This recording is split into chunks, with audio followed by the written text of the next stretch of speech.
Punjabi radio USA ਸੁਣ ਰਹੇ ਸਾਰੇ ਹੀ ਮਾਣਯੋਗ ਅਤੇ ਸਤਿਕਾਰਤ ਸਰੋਤਿਆਂ ਨੂੰ, ਪੰਜਾਬੀ ਟੀਵੀ ਯੂਐਸਏ ਦੇਖ ਰਹੇ ਸਾਰੇ ਹੀ ਦਰਸ਼ਕਾਂ ਨੂੰ ਜੀ ਆਇਆਂ ਨੂੰ ਪਿਆਰ ਭਰੀ ਸਤਿ ਸ਼੍ਰੀ ਅਕਾਲ। ਪ੍ਰੋਗਰਾਮ ਅਪਡੇਟ ਅਮਰੀਕਾ ਦੇ ਵਿੱਚ ਮੈਂ ਰਾਜਕਨਵੀਰ ਸਿੰਘ ਜੁੜ ਚੁੱਕੇ ਨੇ ਮੇਰੇ ਨਾਲ ਹਰਜੋਤ ਸਿੰਘ ਖਾਲਸਾ ਜੀ। ਹਰਜੋਤ ਸਿੰਘ ਜੀ ਆਇਆਂ ਨੂੰ ਸਵਾਗਤ ਹੈ, ਸਤਿ ਸ਼੍ਰੀ ਅਕਾਲ। ਸਤਿ ਸ਼੍ਰੀ ਅਕਾਲ, ਧੰਨਵਾਦ ਜੀ ਆਇਆਂ ਨੂੰ। ਪੰਜਾਬੀ ਰੇਡੀਓ ਯੂਐਸਏ ਦੇ ਜਿੰਨੇ ਵੀ ਸਰੋਤੇ ਸਾਡੇ ਸਾਰੇ ਹੀ AM ਸਟੇਸ਼ਨਸ, FM ਸਟੇਸ਼ਨਸ, ਘਰਾਂ ਦੇ ਵਿੱਚ ਰੇਡੀਓ ਸੈਟਸ ਦੇ ਰਾਹੀਂ, ਟੈਲੀਫੋਨ ਦੇ ਰਾਹੀਂ, YouTube ਤੇ ਲਾਈਵ ਦੇਖ ਰਹੇ ਹੋ, ਸੁਣ ਰਹੇ ਹੋ, ਸਾਰਿਆਂ ਨੂੰ ਜੀ ਆਇਆਂ ਨੂੰ ਤੇ ਬਹੁਤ ਹੀ ਪਿਆਰ ਤੇ ਸਤਿਕਾਰ ਭਰੀ ਸਤਿ ਸ਼੍ਰੀ ਅਕਾਲ। ਸਰੋਤਿਓ, ਅੱਜ ਸਤੰਬਰ ਦੀ 24 ਤਰੀਕ ਆ ਤੇ ਦਿਨ ਜਿਹੜਾ ਉਹ ਮੰਗਲਵਾਰ ਆ। ਤੁਹਾਡੇ ਲਈ ਸਵੇਰ ਦਾ ਅਪਡੇਟ ਅਮਰੀਕਾ ਪ੍ਰੋਗਰਾਮ ਲੈ ਕੇ ਹਾਜ਼ਰ ਹੋਏ ਆ। ਸਾਡੇ ਅੱਜ ਦੇ ਇਸ ਪ੍ਰੋਗਰਾਮ ਨੂੰ ਤੁਹਾਡੇ ਸਾਰਿਆਂ ਤੱਕ ਪਹੁੰਚਾਉਣ 'ਚ ਸਹਿਯੋਗ ਕਰਦੇ ਨੇ ਖਾਲਸਾ ਇੰਸ਼ੋਰੈਂਸ ਏਜੰਸੀ, ਜਿਨ੍ਹਾਂ ਦੇ ਕੋਲੋਂ ਹਰ ਇੱਕ ਤਰੀਕੇ ਦੀ ਇੰਸ਼ੋਰੈਂਸ ਕਰਵਾ ਸਕਦੇ ਹੋ। ਇੰਸ਼ੋਰੈਂਸ ਬਾਰੇ ਪਤਾ ਕਰਨ ਲਈ ਕਾਲ ਕਰ ਸਕਦੇ ਹੋ ਨੰਬਰ 408-272-2500। ਟਿਰਕੇਣਾ ਇਮੀਗ੍ਰੇਸ਼ਨ ਲਾ ਫਰਮ, US ਇਮੀਗ੍ਰੇਸ਼ਨ ਦਾ ਹੋਵੇ ਕਿਸੇ ਵੀ ਤਰੀਕੇ ਦਾ ਕੰਮ, ਕਾਲ ਅਟਰਨੀ ਜੇ ਟਿਰਕੇਣਾ 415-909 ਤੇ ਫਿਰ 503 ਦੇ ਉੱਤੇ। Manjeet Singh Kular, Avtar Singh Manzil Clovis, Satnam Singh Sunny Parewal, Amarjit Singh Dosanjh university, Lakhvir Singh Samra Texas, Gurmel Singh Laddar Bakersfield, Amarjit Singh Stockton, Sarabjit Singh Toor New Jersey, Harnek Singh Pawla Renton Washington, H&M oil Ontario, Harjit Singh Lathrop, Gurmel Singh Balbir Bassi Elk Grove, Shamsher Singh Dhillon New York, Grewal travel services university, tax payroll visa, OCI card, passport ਦੀਆਂ ਸਰਵਿਸਿਜ਼ ਲੈ ਸਕਦੇ ਹੋ। ਕਾਲ 5307517605 ਦੇ ਉੱਤੇ। ਇਸ ਦੇ ਨਾਲ ਨਾਲ ਨਿਰਮਲ ਸਿੰਘ ਮਾਨ ਊੜਾ ਡੈਟ ਰਿਲੀਫ ਵਾਲੇ, ਇਕਨੋਮਿਕ ਹਾਰਡਸ਼ਿਪ ਚੱਲ ਰਹੀ ਹੈ, ਬੈਂਕਰਪਸੀ ਤੋਂ ਬਚਣਾ ਚਾਹੁੰਦੇ ਹੋ, ਡੈਟ ਨੂੰ ਕੰਸੋਲੀਡੇਟ ਕਰਨਾ ਹੈ ਤਾਂ ਕਾਲ ਕਰੋ 8888889914 ਦੇ ਉੱਤੇ। ਇਹਨਾਂ ਸਾਰਿਆਂ ਦਾ ਧੰਨਵਾਦ। ਜੇ ਤੁਸੀਂ ਵੀ ਇਸ ਪ੍ਰੋਗਰਾਮ ਨੂੰ ਸਪਾਂਸਰ ਕਰਨਾ ਚਾਹੁੰਦੇ ਹੋ, ਸੰਪਰਕ ਕਰੋ 408-722-7698 ਤੇ। ਜੀ, ਅੱਜ ਦੀਆਂ ਖਬਰਾਂ ਤੋਂ ਪਹਿਲਾਂ ਇੱਕ ਵਾਰੀ ਫੇਰ ਸਰੋਤਿਆਂ ਨੂੰ ਕਦੇ ਆਪਾਂ ਰਿਮਾਈਂਡ ਕਰਦੇ ਰਹਿੰਦੇ ਆ ਵੀ ਤੁਸੀਂ ਕਿਹੜੇ ਜਿਹੜੇ ਸਾਡੇ ਟੈਰੇਸਟਰੀਅਲ ਰੇਡੀਓ ਸਟੇਸ਼ਨ ਆ, ਜਿਹੜੇ ਘਰਾਂ ਦੇ ਵਿੱਚ, ਕਾਰਾਂ ਦੇ ਵਿੱਚ ਤੁਸੀਂ ਸੁਣ ਸਕਦੇ ਹੋ। ਕੈਲੀਫੋਰਨੀਆ ਦਾ, ਬੇ ਏਰੀਏ ਦਾ ਸਭ ਤੋਂ ਵੱਡਾ ਜਿਹੜਾ ਰੇਡੀਓ ਸਟੇਸ਼ਨ ਆ 1170 AM 50,000 ਵਾਟ ਦਾ ਆ। ਕਾਰਾਂ ਦੇ ਵਿੱਚ ਜਦੋਂ ਤੁਸੀਂ ਬੇ ਏਰੀਆ ਆਉਂਦੇ ਆ, ਇੱਥੋਂ ਜਾਂਦੇ ਆ ਵਾਪਸ ਡੇਵਿਸ, ਸੈਕਰਾਮੈਂਟੋ ਤਾਈਂ, ਯੂਬਾ ਸਿਟੀ ਤਾਈਂ, ਫ੍ਰਿਜ਼ਨੋ ਤਾਈਂ, ਇੱਧਰ ਮੋਡੈਸਟੋ, ਸਟਾਕਟਨ, ਇਹ ਸਾਰੇ ਏਰੀਏ 'ਚ ਤੁਸੀਂ ਸੁਣ ਸਕਦੇ ਹੋ ਕਾਰਾਂ ਦੇ ਵਿੱਚ। ਤੇ ਨਾਲ ਦੀ ਨਾਲ ਜਿਹੜੇ ਬੇ ਏਰੀਏ ਦੇ ਵਿੱਚ ਜਿਨ੍ਹਾਂ ਦੇ ਕੋਲ ਟੈਸਲਾ ਜਾਂ ਹੋਰ ਕਾਰਾਂ ਹੈਗੀਆਂ ਆ ਜਿਨ੍ਹਾਂ 'ਚ AM ਨਹੀਂ, ਉਹ 99.3 FM ਤੇ ਸੁਣ ਸਕਦੇ ਆ।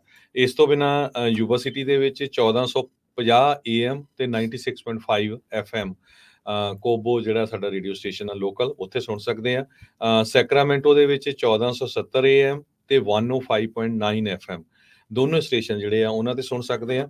ਉਸ ਤੋਂ ਅੱਗੇ ਲੋਡ-ਆਈ ਦੇ ਵਿੱਚ 1570 AM ਤੇ ਉਸ ਤੋਂ ਅੱਗੇ ਮੋਡੈਸਟੋ, ਸਟਾਕਟਨ ਵਾਲਾ ਜਿਹੜਾ ਏਰੀਆ ਹੈਗਾ ਆ, ਉੱਥੇ 920 AM 92.3 FM ਤੇ 107.1 FM ਇਹਨਾਂ ਦੇ ਉੱਤੇ ਸੁਣ ਸਕਦੇ ਆ। ਤੇ ਅੱਗੇ ਫ੍ਰਿਜ਼ਨੋ ਦੇ ਵਿੱਚ 1300 AM ਤੇ 104.5 FM ਤੇ ਉਸ ਤੋਂ ਅੱਗੇ ਜਾ ਕੇ ਬੇਕਰਸਫੀਲਡ ਦੇ ਵਿੱਚ 1350 AM ਤੇ ਨਾਲ ਦੀ ਨਾਲ 105.7 FM ਇਹਨਾਂ ਸਾਰੇ ਹੀ ਸਟੇਸ਼ਨਾਂ ਤੇ ਤੁਸੀਂ ਸੁਣ ਸਕਦੇ ਹੋ। ਇਸ ਤੋਂ ਬਿਨਾਂ ਤੁਸੀਂ ਆਪਣੇ ਘਰਾਂ ਦੇ ਵਿੱਚ YouTube ਦੇ ਉੱਤੇ ਜਿਹੜਾ ਆ ਪੰਜਾਬੀ ਰੇਡੀਓ ਯੂਐਸਏ ਦੇ ਵੈਬਸਾਈਟ ਦੇ ਰਾਹੀਂ ਵੀ ਸੁਣ ਸਕਦੇ ਆ, YouTube ਤੇ ਦੇਖ ਸਕਦੇ ਆ। ਫੇਸਬੁੱਕ ਤੇ ਅਸੀਂ ਲਾਈਵ ਕਰਨਾ ਬੰਦ ਕੀਤਾ ਹੋਇਆ ਹੈ। ਫੇਸਬੁੱਕ ਤੇ ਜਦੋਂ ਸਾਡੇ ਪ੍ਰੋਗਰਾਮ ਹੋ ਜਾਂਦੇ ਆ, ਉਹ ਤੋਂ ਬਾਅਦ ਜਿਹੜੀਆਂ ਖਬਰਾਂ ਆ ਉਹ ਪਾ ਦਿੱਤੀਆਂ ਜਾਂਦੀਆਂ ਹੈਗੀਆਂ। ਸੋ ਇਹ ਸਾਰੇ ਜਿਹੜੇ ਮਾਧਿਅਮ ਆ, ਇਹਨਾਂ ਦੇ ਰਾਹੀਂ ਤੁਸੀਂ YouTube ਤੇ ਤਾਂ ਪੂਰੀ ਦੁਨੀਆ ਦੇ ਵਿੱਚ ਜਿੱਥੇ ਵੀ ਸੁਣ ਸਕਦੇ ਹੋ। ਪੰਜਾਬੀ ਰੇਡੀਓ ਯੂਐਸਏ ਦੀ ਐਪ ਜਿਹੜੀ ਆ ਐਂਡਰੋਇਡ ਦੀ, ਆਈਫੋਨ ਦੀ, ਉਹਨਾਂ ਦੇ ਉੱਤੇ ਲਾਈਵ ਸੁਣ ਸਕਦੇ ਹੋ। ਤੇ ਜਿਹੜੀ ਐਪ ਆ ਹੁਣ ਬਿਲਕੁਲ ਨਵੀਂ ਬਣੀ ਆ ਪੰਜਾਬੀ ਰੇਡੀਓ ਯੂਐਸਏ ਦੀ, ਇਹਦੇ 'ਚ ਕੋਈ ਵੀ ਐਡਵਰਟਾਈਜ਼ਮੈਂਟ ਨਹੀਂ ਆਉਂਦੀ, ਕਿਉਂਕਿ ਸਾਡੇ ਸਰੋਤਿਆਂ ਦੀ ਪਹਿਲਾਂ ਬਹੁਤ ਕੰਪਲੇਨ ਹੁੰਦੀ ਸੀ ਵੀ ਐਡਾਂ ਬਹੁਤ ਆਉਂਦੀਆਂ ਜੀ। ਸੋ ਬਿਨਾਂ ਐਡਵਰਟਾਈਜ਼ਮੈਂਟ ਤੋਂ ਉਹ ਐਪ ਹੈਗੀ ਆ। ਸਿਰਫ ਜਿਹੜੀਆਂ ਰੈਗੂਲਰ ਸਾਡੀਆਂ ਰੇਡੀਓ ਦੀਆਂ ਐਡਸ ਹੁੰਦੀਆਂ ਉਹੀ ਆਉਂਦੀਆਂ ਆ, ਦੂਸਰੀਆਂ ਐਡ ਜਿਹੜੀਆਂ ਉਹ ਨਹੀਂ ਆਉਂਦੀਆਂ। ਹਾਲਾਂਕਿ ਸਾਨੂੰ ਫਾਈਨੈਂਸ਼ੀਅਲੀ ਉਹਦਾ ਬਹੁਤ ਲਾਸ ਆ, ਪਰ ਸਾਡੇ ਸਰੋਤਿਆਂ ਨੇ ਇਹ ਕਿਹਾ ਸੀ ਵੀ ਉਹ ਐਡਸ ਨਹੀਂ ਚਾਹੀਦੀਆਂ, ਕਿਉਂਕਿ ਜਿਸ ਟਾਈਮ ਦੇ ਉੱਤੇ ਪ੍ਰੋਗਰਾਮ ਬਹੁਤ ਬਿਜ਼ੀ ਹੁੰਦਾ ਹੈ, ਉਸ ਟਾਈਮ ਤੇ ਐਡ ਚੱਲ ਪੈਂਦੀ, ਉਹ ਸਾਰੀਆਂ ਅਸੀਂ ਬੰਦ ਕਰ ਦਿੱਤੀਆਂ ਹੈਗੀਆਂ ਜੀ। ਤੇ ਖਬਰਾਂ ਦੇ ਵੱਲ ਵਧੀਏ ਹਰਜੀਤ ਸਿੰਘ ਜੀ। ਜੋ ਇਜ਼ਰਾਈਲ ਤੇ ਲੈਬਨਾਨ ਦੇ ਦਰਮਿਆਨ ਆ, ਉੱਥੇ ਕੰਮ ਜਿਹੜਾ ਲਗਾਤਾਰ ਵੱਧਦਾ ਜਾ ਰਿਹਾ ਆ। ਕੱਲ ਇਜ਼ਰਾਈਲ ਦੇ ਦੁਆਰਾ ਕਈ ਜਿਹੜੇ ਹਮਲੇ ਆ ਹਜ਼ਬੁੱਲਾ ਦੇ ਕਹਿੰਦੇ ਟਿਕਾਣਿਆਂ ਦੇ ਉੱਤੇ ਕੀਤੇ ਗਏ। ਲੈਬਨਾਨ ਦੇ ਵਿੱਚ ਸੈਂਕੜੇ ਲੋਕਾਂ ਦੀ ਉੱਥੇ ਮੌਤ ਹੋਈ ਆ। ਇਜ਼ਰਾਈਲ ਹੁਣ ਇਹ ਦਾਅਵਾ ਕਰ ਰਿਹਾ ਵੀ ਉਹਨਾਂ ਨੇ ਹਜ਼ਬੁੱਲਾ ਦਾ ਜਿਹੜਾ ਇੱਕ ਹੋਰ ਕਮਾਂਡਰ ਆ ਬੇਰੂਟ ਦੇ ਵਿੱਚ, ਉਸ ਨੂੰ 에ਅਰ ਸਟ੍ਰਾਈਕ ਦੇ ਨਾਲ ਮਾਰ ਦਿੱਤਾ ਹੈ। ਲੈਬਨੀਜ਼ ਹੈਲਥ ਮਿਨਿਸਟਰੀ ਕਹਿ ਰਹੀ ਹੈ ਵੀ 6 ਜਾਣੇ ਇਸ ਹਮਲੇ ਦੇ ਵਿੱਚ ਕੁੱਲ ਮਰੇ ਆ। ਬੇਰੁਟ ਦੇ ਜਿਹੜੇ ਸਬਰਬਸ ਦੇ ਵਿੱਚ ਹਿਜ਼ਬੁੱਲਾ ਦਾ ਜਿਹੜਾ ਕਮਾਂਡਰ ਰਹਿ ਰਿਹਾ ਸੀ, ਉੱਥੇ ਇਹ ਹਮਲਾ ਕੀਤਾ ਹੈ। ਇਬਰਾਹਿਮ ਕੁਬੈਸੀ ਜਿਹੜੇ ਕਹਿੰਦੇ ਵੀ 에ਅਰ ਸਟ੍ਰਾਈਕ ਦੇ ਵਿੱਚ ਇਹਨਾਂ ਨੇ ਇਸ ਨੂੰ ਜਿਹੜਾ ਉਹ ਮਾਰ ਦਿੱਤਾ ਹੈਗਾ ਆ। ਸੋ ਹਿਜ਼ਬੁੱਲਾ ਦੀਆਂ ਮਿਜ਼ਾਈਲ ਤੇ ਰਾਕਟ ਫੋਰਸ ਦਾ ਇਹ ਕਮਾਂਡਰ ਦੱਸਿਆ ਜਾਂਦਾ ਸੀ। ਦੋ ਸਿਕਿਉਰਿਟੀ ਸੋਰਸਿਸ ਨੇ ਜਿਹੜੀਆਂ ਲੈਬਨਾਨ ਤੋਂ ਇਹ ਦੱਸਿਆ ਸੀਗਾ ਵੀ ਇਹ ਲੀਡਿੰਗ ਫਿਗਰ ਸੀਗਾ, ਇਹ ਮੋਹਰੇ ਚੱਲਦਾ ਸੀਗਾ, ਜਿਹੜਾ ਈਰਾਨ ਦੇ ਦੁਆਰਾ ਜਿਸ ਨੂੰ ਬੈਕਿੰਗ ਹੈਗੀ ਹੈ ਹਿਜ਼ਬੁੱਲਾ ਨੂੰ, ਉਹਨਾਂ ਦੇ ਜਿਹੜੇ ਇਸ ਰਾਕਟ ਡਿਵੀਜ਼ਨ ਦੇ ਵਿੱਚ। ਸੋ ਗਾਜ਼ਾ ਤੋਂ ਬਾਅਦ ਦੇ ਵਿੱਚ ਜਿੱਥੇ ਕਈ ਹਜ਼ਾਰ, ਕਈ 40-50 ਹਜ਼ਾਰ ਲੋਕਾਂ ਦੇ ਜਿਹੜੇ ਮਰਨ ਤੋਂ ਬਾਅਦ ਦੇ ਵਿੱਚ ਹੁਣ ਹਿਜ਼ਬੁੱਲਾ ਦੇ ਟਿਕਾਣਿਆਂ ਦੇ ਉੱਤੇ, ਜੋ ਕਿ ਲੈਬਨਾਨ ਦੇ ਵਿੱਚ ਪੈਂਦਾ ਆ, ਉੱਥੇ ਇਜ਼ਰਾਈਲ ਨੇ ਆਪਣਾ ਜਿਹੜਾ ਫੋਕਸ ਆ ਉਸ ਪਾਸੇ ਨੂੰ ਕਰ ਦਿੱਤਾ ਆ ਤੇ ਉਧਰ ਜਿਹੜੇ ਲਗਾਤਾਰ ਹਮਲੇ ਜਿਹੜੇ ਉਹ ਸ਼ੁਰੂ ਕੀਤੇ ਆ। ਪ੍ਰਾਈਮ ਮਿਨਿਸਟਰ ਜਿਹੜਾ ਬੈਂਜਾਮਿਨ ਨੇਤਨਯਾਹੂ ਆ, ਉਹਨਾਂ ਨੇ ਕਿਹਾ ਵੀ ਇਜ਼ਰਾਈਲ ਲਗਾਤਾਰ ਹਿਜ਼ਬੁੱਲਾ ਦੇ ਟਿਕਾਣਿਆਂ ਦੇ ਉੱਤੇ ਜਿਹੜਾ ਟਾਰਗੇਟ ਆ ਉਹ ਕਰਦਾ ਰਹੂਗਾ ਤੇ ਨਾਲ ਹੀ ਉਹਨੇ ਅਪੀਲ ਕੀਤੀ ਲੈਬਨਾਨ ਦੇ ਰਹਿਣ ਵਾਲੇ ਨਿਵਾਸੀਆਂ ਨੂੰ ਵੀ ਤੁਸੀਂ ਸੁਰੱਖਿਅਤ ਥਾਵਾਂ ਦੇ ਉੱਤੇ ਇੱਥੋਂ ਚਲੇ ਜਾਓ। ਜਿਹੜੇ ਕਿ ਹਿਜ਼ਬੁੱਲਾ ਦੇ ਲੀਡਰ ਹਸਨ ਨਸਰੱਲਾ ਜਿਹੜਾ ਆ ਉਹਦੇ ਇਲਾਕਿਆਂ ਦੇ ਵਿੱਚ ਰਹਿੰਦੇ ਆ, ਵੀ ਤੁਸੀਂ ਉੱਥੋਂ ਨਿਕਲ ਜਾਓ, ਨਹੀਂ ਤਾਂ ਮਿਜ਼ਾਈਲ ਜਿਹੜੀ ਉਹ ਤੁਹਾਡੇ ਆ ਕੇ ਵੀ ਜਿਹੜੀ ਆ ਉਹ ਡਿੱਗ ਸਕਦੀ ਆ। ਕਹਿੰਦੇ ਵੀ ਜਿਹਦੇ ਕੋਲ ਵੀ ਮਿਜ਼ਾਈਲ ਆ ਉਹਨੂੰ ਬਾਅਦ ਦੇ ਵਿੱਚ ਉਸ ਦਾ ਘਰ ਜਿਹੜਾ ਉਹ ਨਹੀਂ ਮਿਲੇਗਾ। ਨੇਤਨਯਾਹੂ ਨੇ ਇੱਕ ਗੁਪਤ ਥਾਂ ਤੋਂ, ਅਨਡਿਸਕਲੋਜ਼ਡ ਲੋਕੇਸ਼ਨ ਤੋਂ ਆਰਮੀ ਦੇ ਬੇਸ ਦੇ ਉੱਤੇ ਜਾ ਕੇ ਜਿਹੜਾ ਇਹ ਬਿਆਨ ਦਿੱਤਾ ਹੈਗਾ ਆ। ਇਜ਼ਰਾਈਲ ਦੇ ਦੁਆਰਾ ਜਿਹੜਾ ਬੇਰੁਟ ਦਾ ਇਲਾਕਾ ਜੋ ਹਿਜ਼ਬੁੱਲਾ ਦੇ ਦੁਆਰਾ ਕੰਟਰੋਲ ਕੀਤਾ ਜਾਂਦਾ ਆ, ਦੂਜੇ ਦਿਨ ਲਗਾਤਾਰ ਇੱਥੇ ਇਹਨਾਂ ਨੇ ਜਿਹੜੀਆਂ 에ਅਰ ਸਟ੍ਰਾਈਕਸ ਆ ਉਹ ਸ਼ੁਰੂ ਕੀਤੀਆਂ ਆ। ਯਾਦ ਹੋਣਾ ਹਰਜੋਤ ਸਿੰਘ ਜੀ ਵੀ ਈਰਾਨ ਦੇ ਵਿੱਚ ਹਮਾਸ ਦੇ ਜਿਹੜੇ ਲੀਡਰ ਨੂੰ ਮਾਰਨ ਤੋਂ ਬਾਅਦ ਦੇ ਵਿੱਚ ਈਰਾਨ ਬੈਕਡ ਜਿਹੜਾ ਗਰੁੱਪ ਹਿਜ਼ਬੁੱਲਾ, ਉਸ ਦੇ ਦੁਆਰਾ ਆਪਣੀਆਂ ਗਤੀਵਿਧੀਆਂ ਤੇਜ਼ ਕੀਤੀਆਂ ਗਈਆਂ ਸੀ। ਇਸ ਤੋਂ ਪਹਿਲਾਂ ਇਹ ਪੂਰੀ ਜਿਹੜੀ ਫੁੱਲ ਫਲੈਸ਼ਡ ਵਾਰ ਜਿਹੜੀ ਉਹ ਵੱਧ ਜਾਵੇ, ਉਸ ਤੋਂ ਪਹਿਲਾਂ ਹੀ ਹੁਣ ਇਜ਼ਰਾਈਲ ਨੇ ਹਿਜ਼ਬੁੱਲਾ ਦੇ ਇਲਾਕਿਆਂ ਦੇ ਵਿੱਚ ਇੱਦਾਂ ਦੇ ਜਿਹੜੇ ਹਮਲੇ ਆ ਉਹ ਸ਼ੁਰੂ ਕਰ ਦਿੱਤੇ ਹੈਗੇ ਆ। ਸੋ ਕੱਲ ਸੋਮਵਾਰ ਨੂੰ ਜਿਹੜੇ ਹੋਏ ਹਮਲਿਆਂ 'ਚ 558 ਲੋਕਾਂ ਦੀ ਮੌਤ ਹੋਈ ਸੀ। ਅੱਜ ਮੰਗਲਵਾਰ ਨੂੰ ਹੁਣ ਤੱਕ 6 ਜਾਣੇ ਜਿਹੜੇ ਆ ਉਹ ਮਰ ਚੁੱਕੇ ਆ ਤੇ 15 ਜਿਹੜੇ ਉਹ ਜ਼ਖਮੀ ਹੋਏ ਆ। ਕੱਲ ਮਰਨ ਵਾਲਿਆਂ ਦੇ ਵਿੱਚ 50 ਬੱਚੇ ਤੇ 94 ਜਿਹੜੀਆਂ ਉਹ ਔਰਤਾਂ ਜਿਹੜੀਆਂ ਉਹਨਾਂ ਦਾ ਉਹ ਸ਼ਾਮਲ ਸਨ ਤੇ ਕੁੱਲ 1835 ਜਾਣੇ ਇਸ ਦੇ ਵਿੱਚ ਜਿਹੜੇ ਜ਼ਖਮੀ ਜਿਹੜੇ ਉਹ ਹੋਏ ਆ। ਸੋ ਇੱਧਰ ਵੀ ਲੱਗ ਰਿਹਾ ਹਰਜੋਤ ਸਿੰਘ ਜੀ ਮਸਲਾ ਜਿਹੜਾ ਆ ਹੁਣ ਹੋਰ ਲੜਾਈ ਵੱਲ ਨੂੰ ਜਿਹੜਾ ਉਹ ਅੱਗੇ ਵੱਧ ਰਿਹਾ ਆ। ਉਧਰ ਡਿਪਲੋਮੇਸੀ ਦੀ ਕਾਲ ਤਾਂ ਜ਼ਰੂਰ ਆ ਰਹੀ ਆ ਵੀ ਲੈਬਨਾਨ ਦੇ ਵਿੱਚ ਇਹ ਮਸਲਾ ਹੋਰ ਅੱਗੇ ਨਾ ਵਧੇ। UN ਹਿਊਮਨ ਰਾਈਟ ਦੇ ਜਿਹੜੇ ਚੀਫ ਨੇ ਵੋਲਕਰ ਟਰਕ, ਉਹ ਸਾਰੇ ਹੀ ਸਟੇਟਸ ਨੂੰ ਬੇਨਤੀ ਕਰ ਰਹੇ ਆ ਵੀ ਭਾਈ ਇਹ ਫੁੱਲ ਐਸਕੇਲੇਸ਼ਨ ਹੋਣ ਤੋਂ ਪਹਿਲਾਂ ਇਸ ਨੂੰ ਰੋਕ ਲਿਆ ਜਾਵੇ। ਜੇਕ ਸੁਲਿਵਨ ਜੋ ਨੈਸ਼ਨਲ ਸਿਕਿਉਰਿਟੀ ਐਡਵਾਈਜ਼ਰ ਨੇ ਬਾਈਡਨ ਐਡਮਿਨਿਸਟ੍ਰੇਸ਼ਨ ਦੇ ਵਿੱਚ, ਉਹਨਾਂ ਨੇ MSNBC ਨਾਲ ਗੱਲ ਕਰਦੇ ਹੋਏ ਕਿਹਾ ਵੀ ਉਹ ਡੀ ਐਸਕੇਲੇਸ਼ਨ ਵੱਲ ਨੂੰ ਜਿਹੜਾ ਉਹ ਸੋਚਦੇ ਆ ਵੀ ਉਹ ਰਾਹ ਅੱਗੇ ਬਣ ਸਕਦਾ ਆ। ਉਧਰ ਬ੍ਰਿਟੇਨ ਦੇ ਪ੍ਰਾਈਮ ਮਿਨਿਸਟਰ ਕੇਅਰ ਸਟਾਰਮਰ, ਉਹਨਾਂ ਨੇ ਕਿਹਾ ਵੀ ਸਾਰੀਆਂ ਪਾਰਟੀਆਂ ਨੂੰ ਇੱਕ ਕਦਮ ਜਿਹੜਾ ਉਹ ਪਿੱਛੇ ਜਿਹੜਾ ਉਹ ਖਿੱਚ ਲੈਣਾ ਜਿਹੜਾ ਉਹ ਚਾਹੀਦਾ ਆ। ਇਹ ਸਾਰਾ ਕੁਝ ਉਸ ਟਾਈਮ ਦੇ ਉੱਤੇ ਹਰਜੋਤ ਸਿੰਘ ਜੀ ਹੋ ਰਿਹਾ ਆ ਜਦੋਂ US ਦੇ ਵਿੱਚ UN ਦੀ ਜਿਹੜੀ ਜਨਰਲ ਅਸੈਂਬਲੀ ਆ ਉਹ ਚੱਲ ਰਹੀ ਹੈ ਜੀ। ਅਗਲੀ ਖਬਰ ਵੱਲ ਚਲੀਏ। ਹੁਣ ਤੋਂ ਕੁਝ ਮਿੰਟ ਪਹਿਲਾਂ ਪ੍ਰੈਜ਼ੀਡੈਂਟ ਜੋ ਬਾਈਡਨ ਹੋਣਾ ਨੇ UN ਦੇ ਵਿੱਚ ਐਡਰੈਸ ਕੀਤਾ ਹੈ, UN ਦੀ ਜਨਰਲ ਅਸੈਂਬਲੀ ਨੂੰ ਨਿਊਯਾਰਕ ਦੇ ਵਿੱਚ। ਇਹ ਉਹਨਾਂ ਦਾ ਆਖਰੀ ਸਪੀਚ ਹੈਗਾ ਆ ਐਜ਼ ਏ ਪ੍ਰੈਜ਼ੀਡੈਂਟ। ਤੇ ਉਹਨਾਂ ਨੇ ਸਪੀਚ ਦੇ ਵਿੱਚ ਇਹ ਕਿਹਾ ਆ ਵੀ ਜਿਹੜਾ ਰਸ਼ੀਆ ਦਾ ਪ੍ਰੈਜ਼ੀਡੈਂਟ ਪੁਟਿਨ ਆ ਉਹ ਜੰਗ ਨੂੰ ਹਾਰ ਗਿਆ ਹੈਗਾ ਤੇ ਅਸੀਂ ਪੂਰੀ ਤਰ੍ਹਾਂ ਜਿਹੜੀ ਯੂਕਰੇਨ ਦੇ ਵਿੱਚ ਯੂਕਰੇਨ ਮੁਲਕ ਨੂੰ ਸਪੋਰਟ ਕਰਾਂਗੇ। ਪ੍ਰੈਜ਼ੀਡੈਂਟ ਬਾਈਡਨ ਹੋਣਾ ਨੇ ਇਹ ਕਿਹਾ ਵੀ ਪੁਟਿਨ ਦੀ ਜਿਹੜੀ ਵਾਰ ਆ ਉਹ ਫੇਲ ਹੋ ਚੁੱਕੀ ਆ ਕਿਉਂਕਿ ਉਸ ਨੇ ਯੂਕਰੇਨ ਨੂੰ ਕਬਜ਼ੇ 'ਚ ਲੈਣ ਦੀ ਕੋਸ਼ਿਸ਼ ਕੀਤੀ ਸੀ। ਯੂਕਰੇਨ ਅੱਜ ਦੀ ਡੇਟ ਦੇ ਵਿੱਚ ਵੀ ਫ੍ਰੀ ਹੈਗਾ ਆ ਤੇ ਪੂਰੀ ਤਰ੍ਹਾਂ ਜਿਹੜਾ ਆ ਫਾਈਟ ਦੇ ਰਿਹਾ ਹੈਗਾ ਤੇ ਨਾਲ ਦੀ ਨਾਲ ਜਿਹੜਾ ਨਾਟੋ ਨੂੰ ਤੋੜਨ ਦੀ ਜਿਹੜੀ ਕੋਸ਼ਿਸ਼ ਵੀ ਕੀਤੀ ਸੀਗੀ। ਸੋ ਉਹਨੂੰ ਕਮਜ਼ੋਰ ਕਰਨ ਦੀ ਜਿਹੜੀ ਕੋਸ਼ਿਸ਼ ਆ ਉਹ ਕੀਤੀ ਸੀ। ਪਰ ਨਾਟੋ ਜੋ ਆ ਉਹ ਬਿਗਰ, ਸਟਰੋਂਗਰ ਤੇ ਮੋਰ ਯੂਨਾਈਟਡ ਦੈਨ ਐਵਰ ਆ। ਤੇ ਸਾਡੇ ਬਲਕਿ ਕਹਿੰਦੇ ਇਹ ਨਹੀਂ ਹੈ ਵੀ ਅਸੀਂ ਨਾਟੋ ਜਿਹੜੇ ਮੁਲਕ ਆ ਉਹ ਉਹਨਾਂ ਦੀ ਪੂਰੀ ਯੂਨੀਅਨ ਵੱਡੀ ਹੋਈ ਆ, ਤਕੜੀ ਹੋਈ ਆ, ਇਕੱਠੀ ਹੋਈ ਆ। ਇਸ ਤੋਂ ਬਿਨਾਂ 2 ਹੋਰ ਮੈਂਬਰ ਵੀ ਸਾਡੇ ਜਿਹੜੇ ਨਾਟੋ ਦੇ ਵਿੱਚ ਜੁਆਇਨ ਕਰ ਗਏ ਆ, ਇੱਕ ਫਿਨਲੈਂਡ ਤੇ ਇੱਕ ਸਵੀਡਨ। ਤੇ ਹੁਣ ਅਸੀਂ ਜੀ ਜਿਹੜਾ ਆ ਯੂਕਰੇਨ ਨੂੰ ਇੱਥੇ ਨਹੀਂ ਛੱਡ ਸਕਦੇ। ਤੇ ਹੁਣ ਦੁਨੀਆ ਦੇ ਕੋਲ ਇੱਕ ਹੋਰ ਚੁਆਇਸ ਹੈਗੀ ਆ ਵੀ ਪੂਰੀ ਤਰ੍ਹਾਂ ਯੂਕਰੇਨ ਨੂੰ ਦੀ ਸਪੋਰਟ ਕੀਤੀ ਜਾਵੇ ਤਾਂ ਕਿ ਉਹ ਆਪਣੀ ਆਜ਼ਾਦੀ ਨੂੰ ਪ੍ਰੀਜ਼ਰਵ ਕਰ ਸਕਣ, ਰੱਖ ਸਕਣ ਤੇ ਤਾਂ ਕਿ ਜੋ ਅਗਰੈਸ਼ਨ ਕੀਤਾ ਗਿਆ ਸੀ ਉਸ ਨੂੰ ਜਿਹੜਾ ਆ ਢੁਕਵਾਂ ਜਿਹੜਾ ਜਵਾਬ ਆ ਉਹ ਦਿੱਤਾ ਜਾ ਸਕੇ। ਸੋ ਉਹ ਕਹਿੰਦੇ ਵੀ ਹੁਣ ਸਾਡੇ ਲਈ ਮੌਕਾ ਨਹੀਂ ਵੀ ਅਸੀਂ ਆਲਾ-ਦੁਆਲਾ ਦੇਖੀਏ, ਪੂਰੀ ਤਰ੍ਹਾਂ ਜਿਹੜਾ ਆ ਉਹ ਯੂਕਰੇਨ ਦੀ ਸਪੋਰਟ ਕਰੀਏ। ਤੇ ਜੀ ਇਹ ਪ੍ਰੈਜ਼ੀਡੈਂਟ ਜੋ ਬਾਈਡਨ ਹੋਣਾ ਦਾ ਯੂਐਨ ਨੂੰ ਐਜ਼ ਏ ਪ੍ਰੈਜ਼ੀਡੈਂਟ ਉਹਨਾਂ ਦਾ ਲਾਸਟ ਭਾਸ਼ਣ ਸੀਗਾ। ਯੂਐਨ ਸਿਕਿਉਰਿਟੀ ਕੌਂਸਲ ਅੱਜ ਕੱਲ੍ਹ ਉੱਥੇ ਸਾਰੇ ਮੁਲਕਾਂ ਦੇ ਜਿਹੜੇ ਲੀਡਰਸ ਆ ਉਹ ਆਏ ਹੋਏ ਆ ਤੇ ਅੱਜ ਕੁਛ ਮਿੰਟ ਪਹਿਲਾਂ ਪ੍ਰੈਜ਼ੀਡੈਂਟ ਜੋ ਬਾਈਡਨ ਹੁਣੀ ਉੱਥੇ ਬੋਲੇ ਹੈਗੇ। ਜੀ ਬਿਲਕੁਲ। ਉਧਰ ਉਹਨਾਂ ਨੇ ਕਿਹਾ ਵੀ ਇਸ ਟਾਈਮ ਢਿੱਲੇ ਪੈਣ ਦੀ ਜਿਹੜੀ ਉਹ ਜ਼ਰੂਰਤ ਨਹੀਂ ਆ। ਤੇ ਜਿਹੜੇ ਯੂਕਰੇਨ ਦੇ ਪ੍ਰੈਜ਼ੀਡੈਂਟ ਜ਼ੈਲੈਂਸਕੀ ਆ ਉਸ ਟਾਈਮ ਦੇ ਉੱਤੇ ਉੱਥੇ ਦੇਖ ਰਹੇ ਸੀਗੇ ਤੇ ਕਹਿੰਦੇ ਵੀ ਅਸੀਂ ਆਪਣੀ ਜਿਹੜੀ ਯੂਕਰੇਨ ਨੂੰ ਸਪੋਰਟ ਆ ਉਸ ਨੂੰ ਘਟਾ ਨਹੀਂ ਸਕਦੇ ਜਿੰਨੀ ਦੇਰ ਤੱਕ ਯੂਕਰੇਨ ਪੂਰੀ ਤਰ੍ਹਾਂ ਜਿਹੜਾ ਉਹ ਜਿੱਤ ਨਹੀਂ ਜਾਂਦਾ ਤੇ ਉੱਥੇ ਜਿਹੜੀ ਆ ਸ਼ਾਂਤੀ ਉਸ ਇਲਾਕੇ 'ਚ ਨਹੀਂ ਬਣ ਜਾਂਦੀ। ਉਧਰ ਪ੍ਰੈਜ਼ੀਡੈਂਟ ਬਾਈਡਨ ਹੁਣਾਂ ਦੇ ਬੋਲਣ ਤੋਂ ਪਹਿਲਾਂ ਟਰਕੀ ਦਾ ਜਿਹੜਾ ਪ੍ਰੈਜ਼ੀਡੈਂਟ ਰਸੈਪ ਤੈਪ ਅਰਦੋਗਨ ਉਹ ਭਾਸ਼ਣ ਦੇ ਕੇ ਗਿਆ ਜਿਸ ਦੇ ਵਿੱਚ ਉਸਨੇ ਅਮਰੀਕਾ ਦੇ ਉੱਤੇ ਜਿਹੜੇ ਉਹ ਦੋਸ਼ ਲਾਏ। ਕਹਿੰਦੇ ਵੀ ਉਹ ਇਜ਼ਰਾਈਲ ਨੂੰ ਹਥਿਆਰ ਮੁਹੱਈਆ ਕਰਾ ਰਿਹਾ ਆ ਤੇ ਉਹ ਲਗਾਤਾਰ ਉੱਥੇ ਕਤਲੇਆਮ ਮੈਸੇਕਰ ਜਿਹੜਾ ਮਿਡਲ ਈਸਟ ਦੇ ਵਿੱਚ ਇਜ਼ਰਾਈਲ ਕਰ ਰਿਹਾ ਹੈਗਾ ਆ। ਟਰਕੀ ਉਹਦਾ ਦੱਸ ਜਾਈਏ ਇਹ ਇਹਨਾਂ ਦਾ ਸਾਥੀ ਨਾਟੋ ਦਾ ਮੈਂਬਰ ਹੈਗਾ ਆ ਤੇ ਕਹਿੰਦੇ ਵੀ ਇਸ ਟਾਈਮ ਆਪਾਂ ਕਿੰਨੀ ਦੇਰ ਤੱਕ ਅੱਖਾਂ ਬੰਦ ਕਰਕੇ ਜਾਂ ਅੱਖਾਂ ਦੇ ਸਾਹਮਣੇ ਇਹ ਜੋ ਕਤਲੇਆਮ ਚੱਲ ਰਿਹਾ ਆ ਉਸ ਨੂੰ ਦੇਖਦੇ ਜਿਹੜਾ ਉਹ ਰਵਾਂਗੇ। ਕਹਿੰਦੇ ਵੀ ਬਹੁਤ ਵੱਡਾ ਮੋਰਲ ਕੋਲੈਪਸ ਇਸ ਟਾਈਮ ਆਪਣੇ ਸਾਹਮਣੇ ਦੁਨੀਆ ਦੇ ਵਿੱਚ ਆਪਾਂ ਦੇਖ ਰਹੇ ਹਾਂ ਜਿੱਥੇ ਮੁਲਕ ਇਜ਼ਰਾਈਲ ਨੂੰ ਆਪਣੇ ਦੁਆਰਾ ਜੋ ਓਪਨਲੀ ਮੈਸੇਕਰ ਕਮਿਟ ਕਰ ਰਿਹਾ ਆ, ਕਤਲੇਆਮ ਕਰ ਰਿਹਾ ਆ, ਉਸ ਨੂੰ ਕੁਛ ਵੀ ਜਿਹੜਾ ਉਹ ਨਹੀਂ ਕਹਿ ਰਹੇ ਹੈਗੇ। ਸੋ ਇਹ ਜਿਹੜੀ ਚੀਜ਼ ਹੈ ਇਸ ਟਾਈਮ ਦੇਖਣ ਨੂੰ ਜਿਹੜੀ ਉਹ ਮਿਲ ਰਹੀ ਹੈਗੀ ਆ।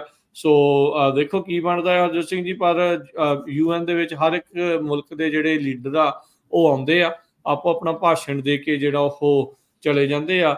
ਇਵੈਂਚੁਅਲੀ ਗੱਲਾਂ ਕਰਦੇ ਆ ਵੀ ਆਪਾਂ ਆਹ ਕਰਾਂਗੇ ਉਹ ਕਰਾਂਗੇ, ਪਰ ਇਸ ਵੀ ਯੂਐਨ ਦੇ ਕੋਈ ਇੱਦਾਂ ਲੱਗਦਾ ਵੀ ਬਾਹਲੇ ਜ਼ਿਆਦਾ ਦੰਦ ਤਿੱਖੇ ਅਜੇ ਨਹੀਂ ਹੋਏ ਜਿਹਦਾ ਕਿ ਖਾਸ ਕਰਕੇ ਸਟਰੋਂਗ ਮੁਲਕਾਂ ਨੂੰ ਜਾਂ ਤਗੜੇ ਮੁਲਕਾਂ ਨੂੰ ਜਿਹੜਾ ਉਹ ਚੈੱਕ ਦੇ ਵਿੱਚ ਜਿਹੜਾ ਉਹ ਲੈ ਸਕਣ।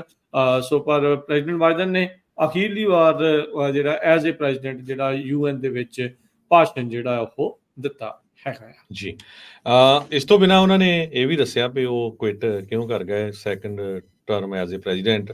ਕਹਿੰਦੇ ਵੀ ਗਰਮੀਆਂ ਦੇ ਵਿੱਚ ਇਸ ਸਮਰ ਦੇ ਵਿੱਚ ਮੈਨੂੰ ਇੱਕ ਡਿਸੀਜਨ ਬਣਾਉਣਾ ਪਿਆ ਵੀ ਮੈਂ as a second term president run ਕਰਾਂ ਜਾਂ ਨਾ। ਵੀ ਇੱਕ ਬਹੁਤ ਵੱਡਾ ਡਿਫੀਕਲਟ ਡਿਸੀਜਨ ਸੀਗਾ। ਤੇ ਮੈਂ ਕਹਿੰਦੇ 50 ਸਾਲ ਜੌਬ ਕੀਤੀ ਹੈਗੀ ਆ ਪਬਲਿਕ ਸਰਵਿਸ ਦੀ। ਤੇ ਹੁਣ ਮੈਂ ਚਾਹੁੰਦਾ ਸੀ ਵੀ ਨਵੀਂ ਜਨਰੇਸ਼ਨ ਨੂੰ ਜਿਹੜੀ ਲੀਡਰਸ਼ਿਪ ਆ ਉਹ ਦਿੱਤੀ ਜਾਵੇ। ਤੇ ਉਹਨਾਂ ਨੇ ਇਹ ਕਿਹਾ ਵੀ ਮੇਰੇ ਜਿਹੜੇ ਫੈਲੋ ਲੀਡਰਸ ਆ ਉਹਨਾਂ ਦੇ ਲਈ ਮੇਰਾ ਮੈਸੇਜ ਹੈਗਾ ਵੀ ਕਦੇ ਵੀ ਭੁੱਲੋ ਨਾ ਵੀ ਪਾਵਰ ਵਿੱਚੋਂ ਰਹਿਣ ਨਾਲੋਂ ਜਿਹੜੇ ਲੋਕ ਹੁੰਦੇ ਆ ਉਹਨਾਂ ਦੀ ਜਿਹੜੀ ਵਿਸ਼ ਆ ਉਸ ਨੂੰ ਚੁਣਨਾ ਚਾਹੀਦਾ ਹੈਗਾ। ਜਦੋਂ ਹੀ ਪ੍ਰੈਜ਼ੀਡੈਂਟ ਬਾਈਡਨ ਉਹਨਾਂ ਦਾ ਭਾਸ਼ਣ ਖਤਮ ਹੋਇਆ ਉਸ ਤੋਂ ਬਾਅਦ ਕੁਝ ਮਿੰਟਾਂ ਬਾਅਦ ਹੀ ਡੋਨਲਡ ਟਰੰਪ ਉਹਨਾਂ ਦੀ ਜਿਹੜੀ ਕੈਂਪੇਨ ਟੀਮ ਆ ਉਹਨਾਂ ਨੇ ਸਟੇਟਮੈਂਟ ਜਾਰੀ ਕੀਤੀ ਹੈਗੀ ਆ।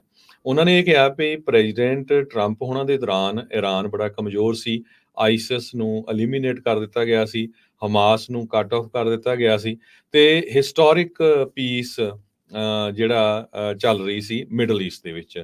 ਰਸ਼ੀਆ ਕੰਟਰੋਲ ਦੇ ਅੰਡਰ ਸੀ ਤੇ ਕੋਈ ਵੀ ਯੂਐਸ ਦਾ ਜਿਹੜਾ ਸਰਵਿਸ ਮੈਂਬਰ ਆ ਉਹ 18 ਮਹੀਨਿਆਂ ਦੇ ਵਿੱਚ ਅਫਗਾਨਿਸਤਾਨ ਦੇ ਵਿੱਚ ਨਹੀਂ ਉਹਦੀ ਮੌਤ ਹੋਈ ਸੀ।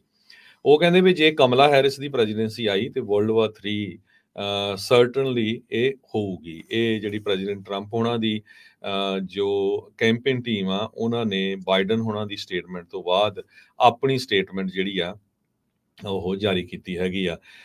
ਇਸ ਤੋਂ ਬਿਨਾਂ ਪ੍ਰੈਜ਼ੀਡੈਂਟ ਬਾਈਡਨ ਹੋਣਾ ਨੇ ਯੂਕਰੇਨ ਤੋਂ ਬਿਨਾਂ ਸੂਡਾਨ ਦੇ ਵਿੱਚ ਜਿਹੜੀ ਸਿਵਲ ਵਾਰ ਲੱਗੀ ਹੋਈ ਆ ਉਹਦੇ ਵਿੱਚ ਉਹਨਾਂ ਨੇ ਕਿਹਾ ਆ ਵੀ ਜਿਹੜੇ ਜਨਰਲਸ ਉੱਥੇ ਹੈਗੇ ਆ ਜਿਹੜਾ ਧੱਕਾ ਕਰ ਰਹੇ ਆ ਉਹਨਾਂ ਨੂੰ ਵੀ ਸਾਨੂੰ ਇਮੀਡੀਏਟਲੀ ਸਟਾਪ ਕਰਨਾ ਚਾਹੀਦਾ ਹੈਗਾ ਆ। ਤੇ ਯੂਨਾਈਟਿਡ ਅਰਬ ਐਮੀਰੇਟਸ ਨੇ ਕਹਿੰਦੇ ਪਈ ਵੈਪਨਸ ਦਿੱਤੇ ਹੈਗੇ ਆ ਉਸ ਏਰੀਏ ਦੇ ਵਿੱਚ ਜਿਹੜੇ ਲੋਕਾਂ ਨੂੰ ਜੋ ਸੁਡਾਨ ਦੀ ਆਰਮੀ ਦੇ ਨਾਲ ਫਾਈਟ ਕਰ ਰਹੇ ਹੈਗੇ ਆ। ਸੋ ਗਾਜ਼ਾ ਹੀ ਨਹੀਂ ਇਕੱਲਾ ਕਹਿੰਦੇ ਕਨਫਲਿਕਟ ਚੱਲ ਰਿਹਾ, ਸੁਡਾਨ ਦੇ ਵਿੱਚ ਵੀ ਬਲੱਡੀ ਜਿਹੜੀ ਸਿਵਲ ਵਾਰ ਆ ਉਹ ਚੱਲ ਰਹੀ ਹੈਗੀ ਆ। ਇਹ ਉਹਦੇ ਬਾਰੇ ਵੀ ਜਿਹੜਾ ਉਹਨਾਂ ਨੇ ਡਿਸਕਸ ਕੀਤਾ। ਇਸ ਤੋਂ ਬਿਨਾਂ ਲੈਬਨਾਨ ਦੇ ਸੰਬੰਧ ਦੇ ਵਿੱਚ ਪ੍ਰੈਜ਼ੀਡੈਂਟ ਬਾਈਡਨ ਉਹਨਾਂ ਨੇ ਇਹ ਕਿਹਾ ਵੀ full scale war is not in anyone's interest, ਵੀ ਜੇ ਉੱਥੇ ਪੂਰੀ ਤਰ੍ਹਾਂ ਜੰਗ ਲੱਗਦੀ ਆ ਉਹ ਕਿਸੇ ਦੇ ਵੀ ਲਈ ਫਾਇਦੇਮੰਦ ਨਹੀਂ ਹੋਊਗੀ। ਤੇ ਉਹਨਾਂ ਨੇ ਇਹ ਕਿਹਾ ਵੀ ਹੁਣ ਦੋਨਾਂ ਪਾਰਟੀਆਂ ਨੂੰ ਆਪਣੀਆਂ ਟਰਮਸ ਫਾਈਨਲਾਈਜ਼ ਕਰਨੀਆਂ ਚਾਹੀਦੀਆਂ ਤੇ ਆਪਣੇ ਜਿਹੜੇ ਹੋਸਟੇਜ ਆ ਉਹ ਵਾਪਸ ਜਾਣੇ ਚਾਹੀਦੇ ਹੈਗੇ ਆ ਤੇ ਜਿਹੜੀ ਲੜਾਈ ਆ ਉਹ ਬੰਦ ਹੋਣੀ ਚਾਹੀਦੀ ਆ। ਹਾਲਾਂਕਿ ਦੂਸਰੇ ਪਾਸੇ ਕੱਲ ਜਿਹੜੇ ਆ ਅਮਰੀਕਨ ਫੌਜੀ ਉੱਥੇ ਭੇਜੇ ਗਏ ਹੈਗੇ ਆ ਵੀ ਇਹ ਲੜਾਈ ਵੱਧ ਸਕਦੀ ਹੈਗੀ ਆ। ਇਸ ਤੋਂ ਬਿਨਾਂ 40,000 ਦੇ ਕਰੀਬ ਅਮਰੀਕਨ ਜਿਹੜੇ ਫੌਜੀ ਆ ਉਹ ਇਸ ਵੇਲੇ ਮਿਡਲ ਈਸਟ ਦੇ ਵਿੱਚ ਹੈਗੇ ਆ। ਇਹ ਸਾਰਾ ਕੁਝ ਪ੍ਰੈਜ਼ੀਡੈਂਟ ਜੋ ਬਾਈਡਨ ਹੋਣਾ ਨੇ ਆਪਣਾ ਜਿਹੜਾ ਭਾਸ਼ਣ ਆ ਉਹਦੇ ਦੌਰਾਨ ਦੱਸਿਆ। ਉਹਨਾਂ ਨੇ ਇਹ ਕਿਹਾ ਵੀ ਮੈਂ ਬਹੁਤ ਲੰਮੀ ਹਿਸਟਰੀ ਦੇਖੀ ਹੈਗੀ ਆ ਆਪਣੀ ਉਮਰ ਦੇ ਦੌਰਾਨ। ਕਹਿੰਦੇ ਵੀ ਪਹਿਲੀ ਵਾਰੀ ਮੈਂ 1972 ਚ ਇਲੈਕਟ ਹੋਇਆ ਸੀ ਤੇ ਹੁਣ ਤੁਸੀਂ ਹਿਸਾਬ ਲਾ ਲਓ ਵੀ 52 ਸਾਲ ਹੋ ਗਏ ਤੇ ਕਹਿੰਦੇ ਵੀ ਮੈਨੂੰ ਹੁਣ ਲੱਗਦਾ ਵੀ ਮੈਂ ਸਿਰਫ 40 ਸਾਲਾਂ ਦਾ ਹੀ ਆ। ਇਹ ਉਸ ਤੋਂ ਬਾਅਦ ਜਿਹੜਾ ਪ੍ਰੈਜ਼ੀਡੈਂਟ ਦਾ ਜਿਹੜਾ ਕਾਫੀ ਹਾਸਾ ਵੀ ਉਸ ਏਰੀਏ ਦੇ ਵਿੱਚ ਪਿਆ ਜਦੋਂ ਸਾਰੇ ਲੋਕ ਸੁਣਦੇ ਸੀਗੇ। ਚੇਤਾ ਭੁੱਲ ਗਿਆ ਉਹਨਾਂ ਨੂੰ ਉਮਰ ਦਾ, ਮੈਨੂੰ ਇਦਾਂ ਲੱਗਦਾ। ਉਧਰ ਕਮਲਾ ਹੈਰਿਸ ਨੇ ਜਿਹੜੇ ਵਿਸਕੌਨਸਨ ਦੇ ਪਬਲਿਕ ਰੇਡੀਓ ਦੇ ਉੱਤੇ ਇੰਟਰਵਿਊ ਦਿੰਦੇ ਹੋਏ ਅਬੋਰਸ਼ਨ ਰਾਈਟਸ ਨੂੰ ਲੈ ਕੇ ਇਹ ਕਿਹਾ ਵੀ ਉਹ ਸੈਨੇਟ ਦੇ ਵਿੱਚ ਫਿਲਾਬਸਟਰ ਦਾ ਜਿਹੜਾ ਰੂਲ ਆ ਉਸ ਨੂੰ ਰਿਪੀਲ ਕਰਨਾ ਚਾਹੁੰਦੇ ਆ। ਕਹਿੰਦੇ ਵੀ ਮੈਂ ਸਪੋਰਟ ਕਰਦੀ ਆ ਫਿਲਾਬਸਟਰ ਨੂੰ ਰਿਪੀਲ ਕਰਨ ਦੇ ਲਈ। ਜਿੱਦਾਂ ਹਾਊਸ ਦੇ ਵਿੱਚ ਸਿੰਪਲ ਮੈਜੋਰਟੀ ਦੇ ਨਾਲ ਕੋਈ ਵੀ ਜਿਹੜਾ ਕਾਨੂੰਨ ਆ ਉਹ ਪਾਸ ਹੋ ਜਾਂਦਾ ਆ, ਪਰ ਸੈਨੇਟ ਦੇ ਵਿੱਚ 60 ਵੋਟਾਂ ਚਾਹੀਦੀਆਂ ਹੁੰਦੀਆਂ 100 ਦੇ ਵਿੱਚੋਂ ਉਸ ਨੂੰ ਜਿਹੜੀ ਆ ਉਹ ਪ੍ਰੈਜ਼ੀਡੈਂਟ ਦੇ ਕੋਲ ਸਾਈਨ ਕਰਨ ਦੇ ਲਈ ਘੱਲਣ ਦੇ ਲਈ। ਪਰ ਕਹਿੰਦੇ ਵੀ ਜੇ ਫਿਲਾਬਸਟਰ ਰੂਲ ਐਲੀਮੀਨੇਟ ਹੁੰਦਾ ਆ ਤਾਂ ਫਿਰ 51 ਵੋਟਸ ਇੱਥੇ ਵੀ ਇੱਕ ਸਿੰਪਲ ਮੈਜੋਰਟੀ ਹੀ ਚਾਹੀਦੀ ਹੋਵੇਗੀ। ਕਮਲਾ ਹੈਰਿਸ ਨੇ ਗੱਲ ਕਰਦੇ ਹੋਏ ਕਿਹਾ ਵੀ ਉਹ ਚਾਹੁੰਦੀ ਆ ਵੀ ਉਹ ਫਿਲਾਬਸਟਰ ਨੂੰ ਐਲੀਮੀਨੇਟ ਕਰੇ। ਰੋ ਵਰਸਿਸ ਵੇਡ ਦੇ ਜਿਹੜੇ ਮਾਮਲੇ ਦੇ ਵਿੱਚ ਅਬੋਰਸ਼ਨ ਰਾਈਟਸ ਦਾ ਜਿਹੜਾ ਮਾਮਲਾ ਆ ਉਸ ਨੂੰ ਜਿਹੜਾ ਉਹ ਲੈ ਕੇ ਸੋ ਕਹਿੰਦੇ ਵੀ ਹਰ ਇੱਕ ਇਨਸਾਨ ਦੇ ਕੋਲ ਐਬਿਲਿਟੀ, ਹਰ ਇੱਕ ਬੀਬੀ ਦੇ ਕੋਲ ਐਬਿਲਿਟੀ ਹੋਣੀ ਚਾਹੀਦੀ ਹੈ ਵੀ ਉਹ ਆਪਣੇ ਸਰੀਰ ਦੇ ਲਈ ਫੈਸਲਾ ਜਿਹੜਾ ਉਹ ਖੁਦ ਲੈ ਸਕਣ, ਨਾ ਕਿ ਸਰਕਾਰ ਜਿਹੜੀ ਆ ਉਹਨਾਂ ਨੂੰ ਦੱਸੇ। ਇਹ ਲੈਜਿਸਲੇਸ਼ਨ ਪਾਸ ਹੁੰਦਾ ਆ ਜਾਂ ਨਹੀਂ, ਇਹ ਇੱਕ ਵੱਖਰੀ ਜਿਹੜੀ ਉਹ ਗੱਲ ਆ। ਉਹ ਕਹਿੰਦੇ ਵੀ ਮੈਨੂੰ ਯਕੀਨ ਆ ਵੀ ਇਸ ਵਾਰ ਅਸੀਂ ਸੈਨੇਟ ਦੇ ਵਿੱਚ ਜਿਹੜੀ ਮੈਜੋਰਟੀ ਆ ਉਹ ਹਾਸਲ ਕਰ ਲਵਾਂਗੇ। ਪਰ ਕੀ ਫਿਲਾਬਸਟਰ ਰੂਲ ਹਟਾਉਣ ਦੇ ਨਾਲ ਇਹਨਾਂ ਨੂੰ ਇਹ ਲੱਗਦਾ ਹੈ ਵੀ ਸ਼ਾਇਦ ਦੂਜੀ ਵਾਰੀ ਜਿਹੜੇ ਰਿਪਬਲਿਕਨਸ ਆ ਉਹ ਇੱਥੇ ਕਦੀ ਪਹੁੰਚ ਨਹੀਂ ਸਕਣਗੇ, ਤਾਂ ਫਿਰ ਉਹਨਾਂ ਦੇ ਲਈ ਮੁਸ਼ਕਿਲ ਆ। ਫਿਰ ਉਹਨਾਂ ਨੇ ਵੀ ਇੱਦਾਂ ਦੇ ਹੀ ਜਿਹੜੇ ਕਾਨੂੰਨ ਆ ਉਹ ਸਿੰਪਲ ਮੈਜੋਰਟੀ ਦੇ ਨਾਲ ਲੈ ਕੇ ਜਿਹੜੇ ਉਹ ਆਉਣਗੇ। ਸੋ ਉਧਰ ਗੁੱਥਮ ਗੁੱਥਾ ਜਿਹੜਾ ਆ ਹਰਜੋਤ ਸਿੰਘ ਜੀ ਪੂਰੀ ਤਰ੍ਹਾਂ ਚੱਲ ਰਿਹਾ ਆ ਬੈਟਲ ਗਰਾਊਂਡ ਸਟੇਟਸ ਦੇ ਵਿੱਚ ਵੀ ਕੌਣ ਜਿਹੜਾ ਉੱਥੇ ਬਾਜੀ ਮਾਰਦਾ ਆ। ਆਮ ਲੋਕਾਂ ਦੇ ਨਾਲ ਜਦੋਂ ਤੁਸੀਂ ਗੱਲ ਕਰਦੇ ਆ ਤਾਂ ਜਿਹੜੇ ਖਾਸ ਕਰਕੇ ਬੈਟਲ ਗਰਾਊਂਡ ਸਟੇਟਸ ਦੇ ਵਿੱਚ ਨਹੀਂ ਆ ਉਹਨਾਂ ਨੂੰ ਇਦਾਂ ਇਸ ਟਾਈਮ ਮਹਿਸੂਸ ਹੋ ਰਿਹਾ ਵੀ ਸਾਡੀ ਕੋਈ ਸੁਣੂਗਾ, ਸਾਡੇ ਕੋਈ ਮਸਲੇ ਜਿਹੜੇ ਉਹ ਹੱਲ ਹੋਣਗੇ ਵੀ, ਸਾਡੀ ਕੋਈ ਚਰਚਾ ਜਿਹੜੀ ਉਹ ਕਰਦਾ ਆ ਜਾਂ ਨਹੀਂ, ਜਾਂ ਇਹ 6-7 ਸਟੇਟਸ ਦੇ ਉੱਤੇ ਹੀ ਜ਼ੋਰ ਲੱਗਾ ਪਿਆ ਆ। ਪਰ ਇਸ ਵਾਰ ਇਹ 6-7 ਸਟੇਟਸ ਨੇ ਹੀ ਆਪਾਂ ਨੂੰ ਜਿਹੜਾ ਪ੍ਰੈਜ਼ੀਡੈਂਟ ਹਰਜੋਤ ਸਿੰਘ ਜੀ ਜਿਹੜਾ ਉਹ ਦੱਸਣਾ ਆ ਵੀ ਕੌਣ ਜਿਹੜਾ ਹੋ ਸਕਦਾ ਵੀ ਬਹੁਤ ਹੀ ਜ਼ਿਆਦਾ ਇਸ ਟਾਈਮ ਕਲੋਜ਼ ਜਿਹੜੀ ਕਹਿ ਸਕਦੇ ਵੀ ਰੇਸ ਲੱਗ ਰਹੀ ਆ। ਬਾਕੀ ਇਹ ਜਿਹੜੇ ਆંકੜੇ ਆ ਉਹ ਕਦਮ ਵੀ ਉੱਤੇ ਥੱਲੇ ਜਿਹੜੇ ਆ ਉਹ ਹੋ ਸਕਦੇ ਆ। ਪਰ ਜਿੱਥੇ ਇੱਕ ਟਾਈਮ ਦੇ ਉੱਤੇ ਟਰੰਪ ਹੁਣੀ ਖਾਸੀ ਜਿਹੜੀ ਉਹ ਲੀਡ ਦੇ ਵਿੱਚ ਸੀਗੇ, ਜਦੋਂ ਬਾਈਡਨ ਉਹਨਾਂ ਦੇ ਉਲਟਾ ਤੇ ਜਿੰਨੇ ਡਾਲਰ ਰੇਜ਼ ਕਰ ਬੈਠੀ ਆ ਕਮਲਾ ਹੈਰਿਸ, ਉਹਦੇ ਨਾਲ ਉਹਨਾਂ ਦੇ ਇਸ ਪੂਰੇ ਮਾਮਲੇ ਨੂੰ ਝਟਕਾ ਲੱਗਾ ਆ। ਤੇ ਕਮਲਾ ਹੈਰਿਸ ਦੇ ਆਉਣ ਦੇ ਨਾਲ ਕਈ ਡੈਮੋਕ੍ਰੇਟਸ ਦੇ ਵਿੱਚ ਉਤਸ਼ਾਹ ਵਧਿਆ ਆ ਜਿਹੜਾ ਕੈਂਡੀਡੇਟ ਬਦਲ ਹੋਣ ਕਰਕੇ। ਸੋ ਲੈਟਸ ਸੀ ਕੀ ਇਸ ਦੇ ਵਿੱਚ ਜਿਹੜਾ ਉਹ ਬਣਦਾ ਆ। ਪਰ ਹਰ ਇੱਕ ਜਣਾ ਆਪੋ ਆਪਣੀ ਜਿਹੜੀ ਪਾਲਿਸੀ ਆ ਉਸ ਨੂੰ ਪੇਸ਼ ਕਰਨ ਦੀ ਕੋਸ਼ਿਸ਼ ਕਰ ਰਿਹਾ ਆ ਵੀ ਭਾਈ ਆਹ ਮੇਰੀਆਂ ਪਾਲਿਸੀ ਹੋਣਗੀਆਂ ਤੇ ਤੁਸੀਂ ਸਾਡੇ ਲਈ ਵੋਟ ਪਾਓ।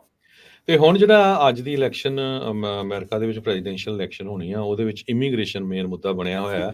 ਇਮੀਗ੍ਰੇਸ਼ਨ ਨਾਲ ਰਿਲੇਟਡ 2-3 ਖਬਰਾਂ ਜ਼ਰੂਰ ਆਪਾਂ ਤੁਹਾਡੇ ਨਾਲ ਸਾਂਝੀਆਂ ਕਰਦੇ ਹਾਂ। ਕਿਸ ਤਰ੍ਹਾਂ ਜਿਹੜੇ ਸਮਗਲਰਸ ਆ ਉਹ ਐਡਵਰਟਾਈਜ਼ ਕਰ ਰਹੇ ਆ ਇਲੀਗਲੀ ਕੈਨੇਡਾ ਦੇ ਵਿੱਚ ਤੇ US ਦੇ ਵਿੱਚ ਬਾਰਡਰ ਕਿਸ ਤਰ੍ਹਾਂ ਕ੍ਰੋਸ ਕਰਨਾ ਆ, ਟਿਕਟੌਕ ਦੇ ਉੱਤੇ ਵੀਡੀਓਜ਼ ਬਣਾ ਰਹੇ ਆ, ਕਿੰਨੇ ਪੈਸੇ ਚਾਰਜ ਕਰਦੇ ਆ, ਉਹ ਵੀ ਤੁਹਾਡੇ ਨਾਲ ਡਿਸਕਸ ਕਰਦੇ ਆ। ਤੇ ਬਾਕੀ ਇਮੀਗ੍ਰੇਸ਼ਨ ਨੂੰ ਲੈ ਕੇ ਟਰੰਪ ਹੋਣਾ ਨੇ ਜਿਹੜੀ ਸਟੇਟਮੈਂਟ ਦਿੱਤੀ ਆ, ਉਹ ਬੜੀ ਖਤਰਨਾਕ ਦਿੱਤੀ ਆ। ਕਹਿੰਦੇ ਵੀ ਅਸੀਂ ਸੀਰੀਅਲ ਨੰਬਰ ਉਹ ਲੋਕਾਂ ਦੇ ਲਾਵਾਂਗੇ, ਜਿਹੜੇ ਲੋਕ ਅਨਡਾਕੂਮੈਂਟਡ ਹੈਗੇ ਆ, ਤੇ ਮਾਸ ਡੀਪੋਰਟੇਸ਼ਨ ਕਰਾਂਗੇ। ਸੋ ਬਹੁਤ ਸਾਰੇ ਜਿਹੜੇ ਲੋਕ ਆ, ਉਹ ਇਹ ਕਹਿ ਰਹੇ ਆ ਵੀ ਇਸ ਤਰ੍ਹਾਂ ਹਿਟਲਰ ਨੇ ਕੀਤਾ ਸੀ, ਵੀ ਜਿਹੜੇ ਸੀਰੀਅਲ ਨੰਬਰਸ ਲੋਕਾਂ ਦੇ ਲਾਏ ਸੀਗੇ। ਹਾਲਾਂਕਿ ਜਦੋਂ ਉਹਨਾਂ ਨੂੰ ਕੁਐਸਚਨ ਪੁੱਛਿਆ ਗਿਆ ਵੀ ਅਮਰੀਕਾ ਤਾਂ ਜਿਹੜੀ ਆ ਲੈਂਡ ਆਫ ਇਮੀਗ੍ਰੈਂਟਸ ਆ, ਉਹ ਕਹਿੰਦਾ ਬਿਲਕੁਲ ਵੀ ਮੈਂ ਐਗਰੀ ਕਰਦਾ ਆ ਵੀ America is the land of immigrants. ਪਰ ਕਹਿੰਦਾ ਅੱਜ ਦੀ ਡੇਟ ਦੇ ਵਿੱਚ ਟਰੰਪ ਹੁਣੀ ਇਹ ਕਹਿੰਦੇ ਆ ਵੀ ਸਾਰੀ ਦੁਨੀਆ ਦੇ ਜਿਹੜੇ ਕ੍ਰਿਮੀਨਲ ਆ, ਉਹ ਅਮਰੀਕਾ ਦੇ ਵਿੱਚ ਡੰਪ ਕੀਤੇ ਜਾ ਰਹੇ ਹੈਗੇ ਆ। ਸੋ ਇਹ ਉਹਨਾਂ ਨੇ ਕਿਹਾ ਆ ਵੀ ਉਸ ਤੋਂ ਬਿਨਾਂ ਕਹਿੰਦੇ ਵੀ ਜਿਹੜੀ ਸਾਡੀ ਲੋਕਲ ਪੁਲਿਸ ਆ ਹਰ ਇੱਕ ਸ਼ਹਿਰ ਦੀ, ਉਹਨਾਂ ਨੂੰ ਪਤਾ ਹੈ ਵੀ ਕਿਹੜਾ ਬੰਦਾ ਕਿੱਥੇ ਰਹਿੰਦਾ, ਕੀ ਨਾਮ ਆ ਉਹਨਾਂ ਦਾ, ਕਿੱਥੇ ਕੰਮ ਕਰਦਾ, ਕਿੱਥੇ ਜਾਂਦਾ ਆ। ਸੋ ਉਹ ਕਹਿੰਦੇ ਵੀ ਅਸੀਂ ਜਦੋਂ ਜੇ ਜਿੱਤ ਕੇ ਆਨੇ ਆ, ਤੇ ਸਭ ਤੋਂ ਪਹਿਲਾਂ ਜਿਹੜੀ ਆ ਮਾਸ ਡਿਪੋਰਟੇਸ਼ਨ ਕਰਾਂਗੇ। ਇਸ ਦੇ ਉਲਟ ਅੱਜ ਕਮਲਾ ਹੈਰਿਸ ਵੀ ਬਾਰਡਰ ਦੇ ਉੱਤੇ ਵਿਜ਼ਿਟ ਕਰਨ ਜਾ ਰਹੀ ਹੈਗੀ ਆ। ਹਾਲਾਂਕਿ ਬਹੁਤ ਲੰਮਾ ਸਮਾਂ ਲੱਗਾ ਕਮਲਾ ਹੈਰਿਸ ਨੂੰ, ਲਗਭਗ ਹੁਣ 4 ਸਾਲ ਹੀ ਹੋ ਚੁੱਕੇ ਹੈਗੇ ਆ। ਸੋ ਵਾਈਸ ਪ੍ਰੈਜ਼ੀਡੈਂਟ ਕਮਲਾ ਹੈਰਿਸ ਐਰੀਜ਼ੋਨਾ ਦੇ ਵਿੱਚ ਜਿਹੜਾ ਬਾਰਡਰ ਆ ਯੂਐਸ ਮੈਕਸੀਕੋ ਦਾ, ਉੱਥੇ ਜਾ ਰਹੇ ਹੈਗੇ ਆ। ਇਹ 2 ਲੋਕਾਂ ਨੇ ਬਰੀਫ ਕੀਤਾ ਹੈਗਾ। ਉਹਦੇ ਵਿੱਚ ਉਹ ਸ਼ੋਅ ਕਰਨਗੇ ਵੀ ਜਿਹੜੀ ਹੁਣ ਇਲੀਗਲ ਇਮੀਗ੍ਰੇਸ਼ਨ ਆ, ਉਹ ਬਾਰਡਰ ਤੋਂ ਬਹੁਤ ਜ਼ਿਆਦਾ ਜਿਹੜੀ ਆ ਉਹ ਘਟ ਗਈ ਹੈਗੀ ਆ।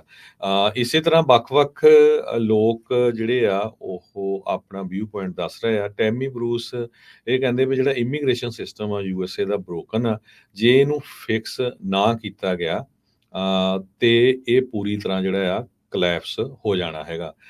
ਹੁਣ ਜੇ ਉਹ ਮੈਂ ਖਬਰ ਵੱਲ ਆਵਾਂ ਜਿਹੜੀ ਪਹਿਲਾਂ ਮੈਂ ਤੁਹਾਨੂੰ ਦੱਸਿਆ ਸੀ ਵੀ ਇਹ ਜਿਹੜੀ ਖਬਰ ਆ ਸੀਬੀਸੀ ਕੈਨੇਡੀਅਨ ਬ੍ਰੌਡਕਾਸਟਿੰਗ ਕਾਰਪੋਰੇਸ਼ਨ, ਉਹਨਾਂ ਨੇ ਬੜੀ ਡਿਟੇਲ 'ਚ ਛਾਪੀ ਆ ਵੀ ਕਿਸ ਤਰ੍ਹਾਂ ਜਿਹੜੇ ਸਮਗਲਰਸ ਆ ਉਹ ਟਿਕਟੌਕ ਤੇ ਫੇਸਬੁੱਕ ਤੇ ਵੱਖ-ਵੱਖ ਯੂਟਿਊਬ ਚੈਨਲਸ ਦੇ ਉੱਤੇ ਐਡਵਰਟਾਈਜ਼ ਕਰਦੇ ਆ ਵੀ ਜੇ ਤੁਸੀਂ ਅਮਰੀਕਾ ਪਹੁੰਚਣਾ ਹੈ ਤੇ ਤੁਹਾਨੂੰ ਕਿਸ ਤਰ੍ਹਾਂ ਜਿਹੜਾ ਸੇਫ ਕਿਊਬਕ ਤੋਂ ਯੂਐਸ ਨੂੰ ਪਹੁੰਚਾ ਸਕਦੇ ਆ। ਕਿਸੇ ਤੋਂ $1500 ਲਿਆ ਜਾ ਰਿਹਾ, ਕਿਸੇ ਤੋਂ $5000 ਲਿਆ ਜਾ ਰਿਹਾ ਹੈਗਾ। ਕਈਆਂ ਨੂੰ ਕਹਿੰਦੇ ਫੈਮਿਲੀ ਪੈਕੇਜ ਦਿੱਤੇ ਜਾ ਰਹੇ ਹੈਗੇ ਆ। ਇੱਕ ਫਾਰਮਰ ਜਿਹਦਾ ਫਾਰਮ ਆ ਬਾਰਡਰ ਤੇ, ਉਹ ਕਹਿੰਦਾ ਮੈਂ ਕੈਮਰੇ ਲਾਏ, ਕਹਿੰਦਾ ਮੈਂ ਦੇਖਦਾ ਵੀ ਰਾਤ ਨੂੰ ਜਿਹੜੇ ਆ ਗਰੁੱਪ ਦੇ ਗਰੁੱਪ ਲੰਘ ਰਹੇ ਹੈਗੇ। ਕਹਿੰਦਾ ਇੱਕ ਰਾਤ ਦੇ ਵਿੱਚ ਉਹਦੇ ਖੇਤਾਂ ਚੋਂ 32 ਦੇ ਕਰੀਬ ਜਿਹੜੇ ਲੋਕ ਆ ਉਹ ਲੰਘੇ ਹੈਗੇ ਆ। ਰਾਤ ਦੇ ਕਹਿੰਦਾ 10 ਵਜੇ ਤੋਂ ਲੈ ਕੇ ਸਵੇਰ ਦੇ 5 ਵਜੇ ਤਾਈਂ। ਰੇਡੀਓ ਕੈਨੇਡਾ ਨੇ WhatsApp ਦੇ ਉੱਤੇ ਜਿਹੜੇ ਟਿਕਟੌਕ ਅਕਾਊਂਟਸ ਆ, ਉਹਨਾਂ ਸਾਰਿਆਂ ਦੀ ਜਿਹੜੀ ਇਨਵੈਸਟੀਗੇਸ਼ਨ ਕੀਤੀ ਆ, ਇਕੱਠੇ ਕੀਤੇ ਆ ਵੀ ਕਿਸ ਤਰ੍ਹਾਂ ਉਹ ਜਿਹੜੇ ਲੋਕਾਂ ਨੂੰ ਲੰਘਾ ਰਹੇ ਹੈਗੇ ਆ। ਕਹਿੰਦੇ ਵੀ ਇੱਕ ਅਕਾਊਂਟਸ ਦੇ ਵਿੱਚ ਉਹਨਾਂ ਨੇ ਦੱਸਿਆ ਹੈ ਵੀ ਯੂਐਸ ਨੂੰ ਮੌਂਟਰੀਅਲ, ਬਰੈਂਪਟਨ, ਸਰੀ ਤੋਂ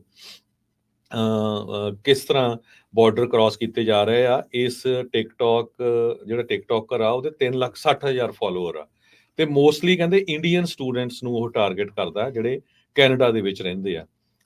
ਸੋ ਇੰਡੀਅਨ ਸਟੂਡੈਂਟਸ ਬਹੁਤ ਵੱਡੀ ਗਿਣਤੀ ਦੇ ਵਿੱਚ, ਕਿਉਂਕਿ ਕੈਨੇਡਾ ਵਾਲਿਆਂ ਨੇ ਆਪਣੀਆਂ ਪਾਲਿਸੀਆਂ ਚੇਂਜ ਕਰਤੀਆਂ, ਵਰਕ ਪਰਮਿਟ ਬੰਦ ਕਰਤੇ, ਨਵੇਂ ਵੀਜ਼ੇ ਦੇਣੇ ਜਿਹੜੇ ਬੰਦ ਕਰਤੇ। ਹੁਣ ਇਹ ਜਿਹੜੇ ਆ ਹੁਣ ਯੂਐਸਏ ਨੂੰ ਆ ਰਹੇ ਆ।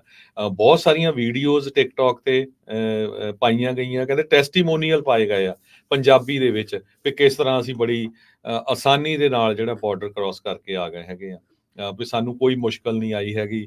ਗਰੁੱਪ ਦੇ ਵਿੱਚ ਆਏ ਆ, ਸਾਨੂੰ ਟੈਕਸੀ ਨੇ ਉੱਥੇ ਤੱਕ ਛੱਡਿਆ ਸੀ, ਉਹ ਤੋਂ ਗਾਹਾਂ ਜਿਹੜੇ ਸਾਨੂੰ ਚੱਕਣ ਵਾਲੇ ਸੀ ਉਹ ਬਿਲਕੁਲ ਚੱਕਣ ਆ ਗਏ ਹੈਗੇ ਆ। ਫੇਕ ਪ੍ਰੋਫਾਈਲਸ ਦੇ ਵਿੱਚ ਜਿਹੜੀਆਂ ਇਹ ਬਣਾਈਆਂ ਗਈਆਂ ਹੈਗੀਆਂ ਟਿਕਟੌਕਸ ਦੀਆਂ ਸਾਰੀਆਂ। $5000 ਕਈਆਂ ਤੋਂ ਚਾਰਜ ਕੀਤਾ ਗਿਆ ਆ। WhatsApp ਦੇ ਉੱਤੇ ਮੈਸੇजेस ਜਿਹੜੇ ਆ ਉਹ ਲਏ ਜਾਂਦੇ ਹੈਗੇ ਆ। ਕਈਆਂ ਤੋਂ $1500 ਚਾਰਜ ਕੀਤਾ ਜਾਂਦਾ, 2 ਬੰਦਿਆਂ ਲਈ $2500 ਚਾਰਜ ਕੀਤਾ ਜਾਂਦਾ ਹੈ। ਰੇਡੀਓ ਕੈਨੇਡਾ ਨੇ ਸਮਗਲਰਸ ਨੂੰ ਵੀ ਜਿਹੜਾ ਕਾਲ ਕਰਨ ਦੀ ਕੋਸ਼ਿਸ਼ ਕੀਤੀ। ਸਮਗਲਰ ਵੀ ਅੱਗੇ ਪੰਜਾਬੀ ਸੀ ਕਹਿੰਦੇ, ਤੇ ਉਹ ਵੀ ਪੰਜਾਬੀ 'ਚ ਬੋਲਦੇ ਸੀ। ਸੋ ਰੇਡੀਓ ਕੈਨੇਡਾ ਵਾਲਿਆਂ ਨੇ ਵੀ ਜਿਹੜੇ ਆਪਣੇ ਹੋਸਟ ਆ ਉਹ ਪੰਜਾਬੀ ਦੇ ਵਿੱਚ ਹੀ ਉਹਨਾਂ ਨੇ ਜਿਹੜੀ ਗੱਲਬਾਤ ਕੀਤੀ। ਉਹਦੇ 'ਚ ਉਹਨਾਂ ਨੇ ਕਿਹਾ, ਇੱਕ ਬੰਦੇ ਦਾ ਨਾਮ ਰਾਹੁਲ ਸੀ, ਉਹਨੇ ਦੱਸਿਆ ਵੀ ਕੀ ਕੀ ਲੈ ਕੇ ਜਾਣਾ। ਕਹਿੰਦੇ ਵੀ ਪਾਣੀ ਨਾਲ ਹੋਣਾ ਚਾਹੀਦਾ, ਲੌਂਗ ਸਲੀਵ ਚਾਹੀਦੇ ਆ, ਸ਼ੂ ਤੁਹਾਡੇ ਕੋਲ ਵਧੀਆ ਹੋਣੇ ਚਾਹੀਦੇ, ਜੰਗਲ ਦੇ ਵਿੱਚੋਂ ਲੰਘਣਾ ਹੈਗਾ ਆ, ਉੱਥੇ ਬੁਸ਼ਸ ਵੀ ਹੁੰਦੀਆਂ ਹੈਗੀਆਂ, ਤਾਂ ਕਰਕੇ ਕੱਪੜੇ ਜਿਹੜੇ ਮੋਟੇ ਪਾਏ ਹੋਣੇ ਚਾਹੀਦੇ। ਸੋ ਰੇਡੀਓ ਕੈਨੇਡਾ ਨੇ ਕਾਫੀ ਵੱਡੀ ਜਿਹੜੀ ਅੱਜ ਰਿਪੋਰਟ ਛਾਪੀ ਹੈਗੀ ਆ, ਕਿਸ ਤਰ੍ਹਾਂ ਜਿਹੜੇ ਹੁਣ ਤਾਂ ਆਪਾਂ ਇੰਡੀਅਨ ਕਹਿ ਨਹੀਂ ਸਕਦੇ, ਉਹਨਾਂ ਨੇ ਤਾਂ ਪੰਜਾਬੀ ਕਿਹਾ, ਵੀ ਪੰਜਾਬੀ ਵੱਡੀ ਗਿਣਤੀ ਦੇ ਵਿੱਚ, ਹਜ਼ਾਰਾਂ ਦੇ ਵਿੱਚ ਕੈਨੇਡਾ ਤੋਂ ਅਮਰੀਕਾ ਨੂੰ ਜਿਹੜੇ ਆ ਕ੍ਰਾਸ ਕਰ ਰਹੇ ਹੈਗੇ ਆ। ਜਨਵਰੀ ਤੋਂ ਲੈ ਕੇ ਹੁਣ ਤੱਕ 13,000 ਲੋਕ ਅਰੈਸਟ ਵੀ ਹੋਏ ਹੈਗੇ ਆ ਬਾਰਡਰ ਕ੍ਰਾਸ ਕਰਦੇ, ਕਿਊਬਕ ਤੋਂ USA ਨੂੰ। ਸੋ ਇਹ ਜਿਹੜੇ ਅਰੈਸਟ ਹੋਏ, ਜਿਹੜੇ ਨਹੀਂ ਅਰੈਸਟ ਹੋਏ ਉਹ ਤਾਂ ਪਤਾ ਨਹੀਂ ਕਿੰਨੇ ਨੰਗ ਹੋ ਗਏ। 9,000 ਲੋਕ ਮਈ ਤੋਂ ਲੈ ਕੇ ਜੁਲਾਈ ਤਾਈਂ ਜਿਹੜੇ ਅਰੈਸਟ ਹੋਏ ਆ। 526% ਇਨਕਰੀਜ਼ ਹੋਇਆ 2022 ਤੋਂ ਬਾਅਦ ਹੁਣ ਤੱਕ। ਸੋ ਮੈਜੋਰਟੀ ਲੋਕ ਜਿਹੜੇ ਪੰਜਾਬੀ ਆ, ਇੰਡੀਅਨ ਆ, ਬੰਗਲਾਦੇਸ਼ੀ ਆ, ਜੋ ਲੰਘ ਰਹੇ ਹੈਗੇ ਆ।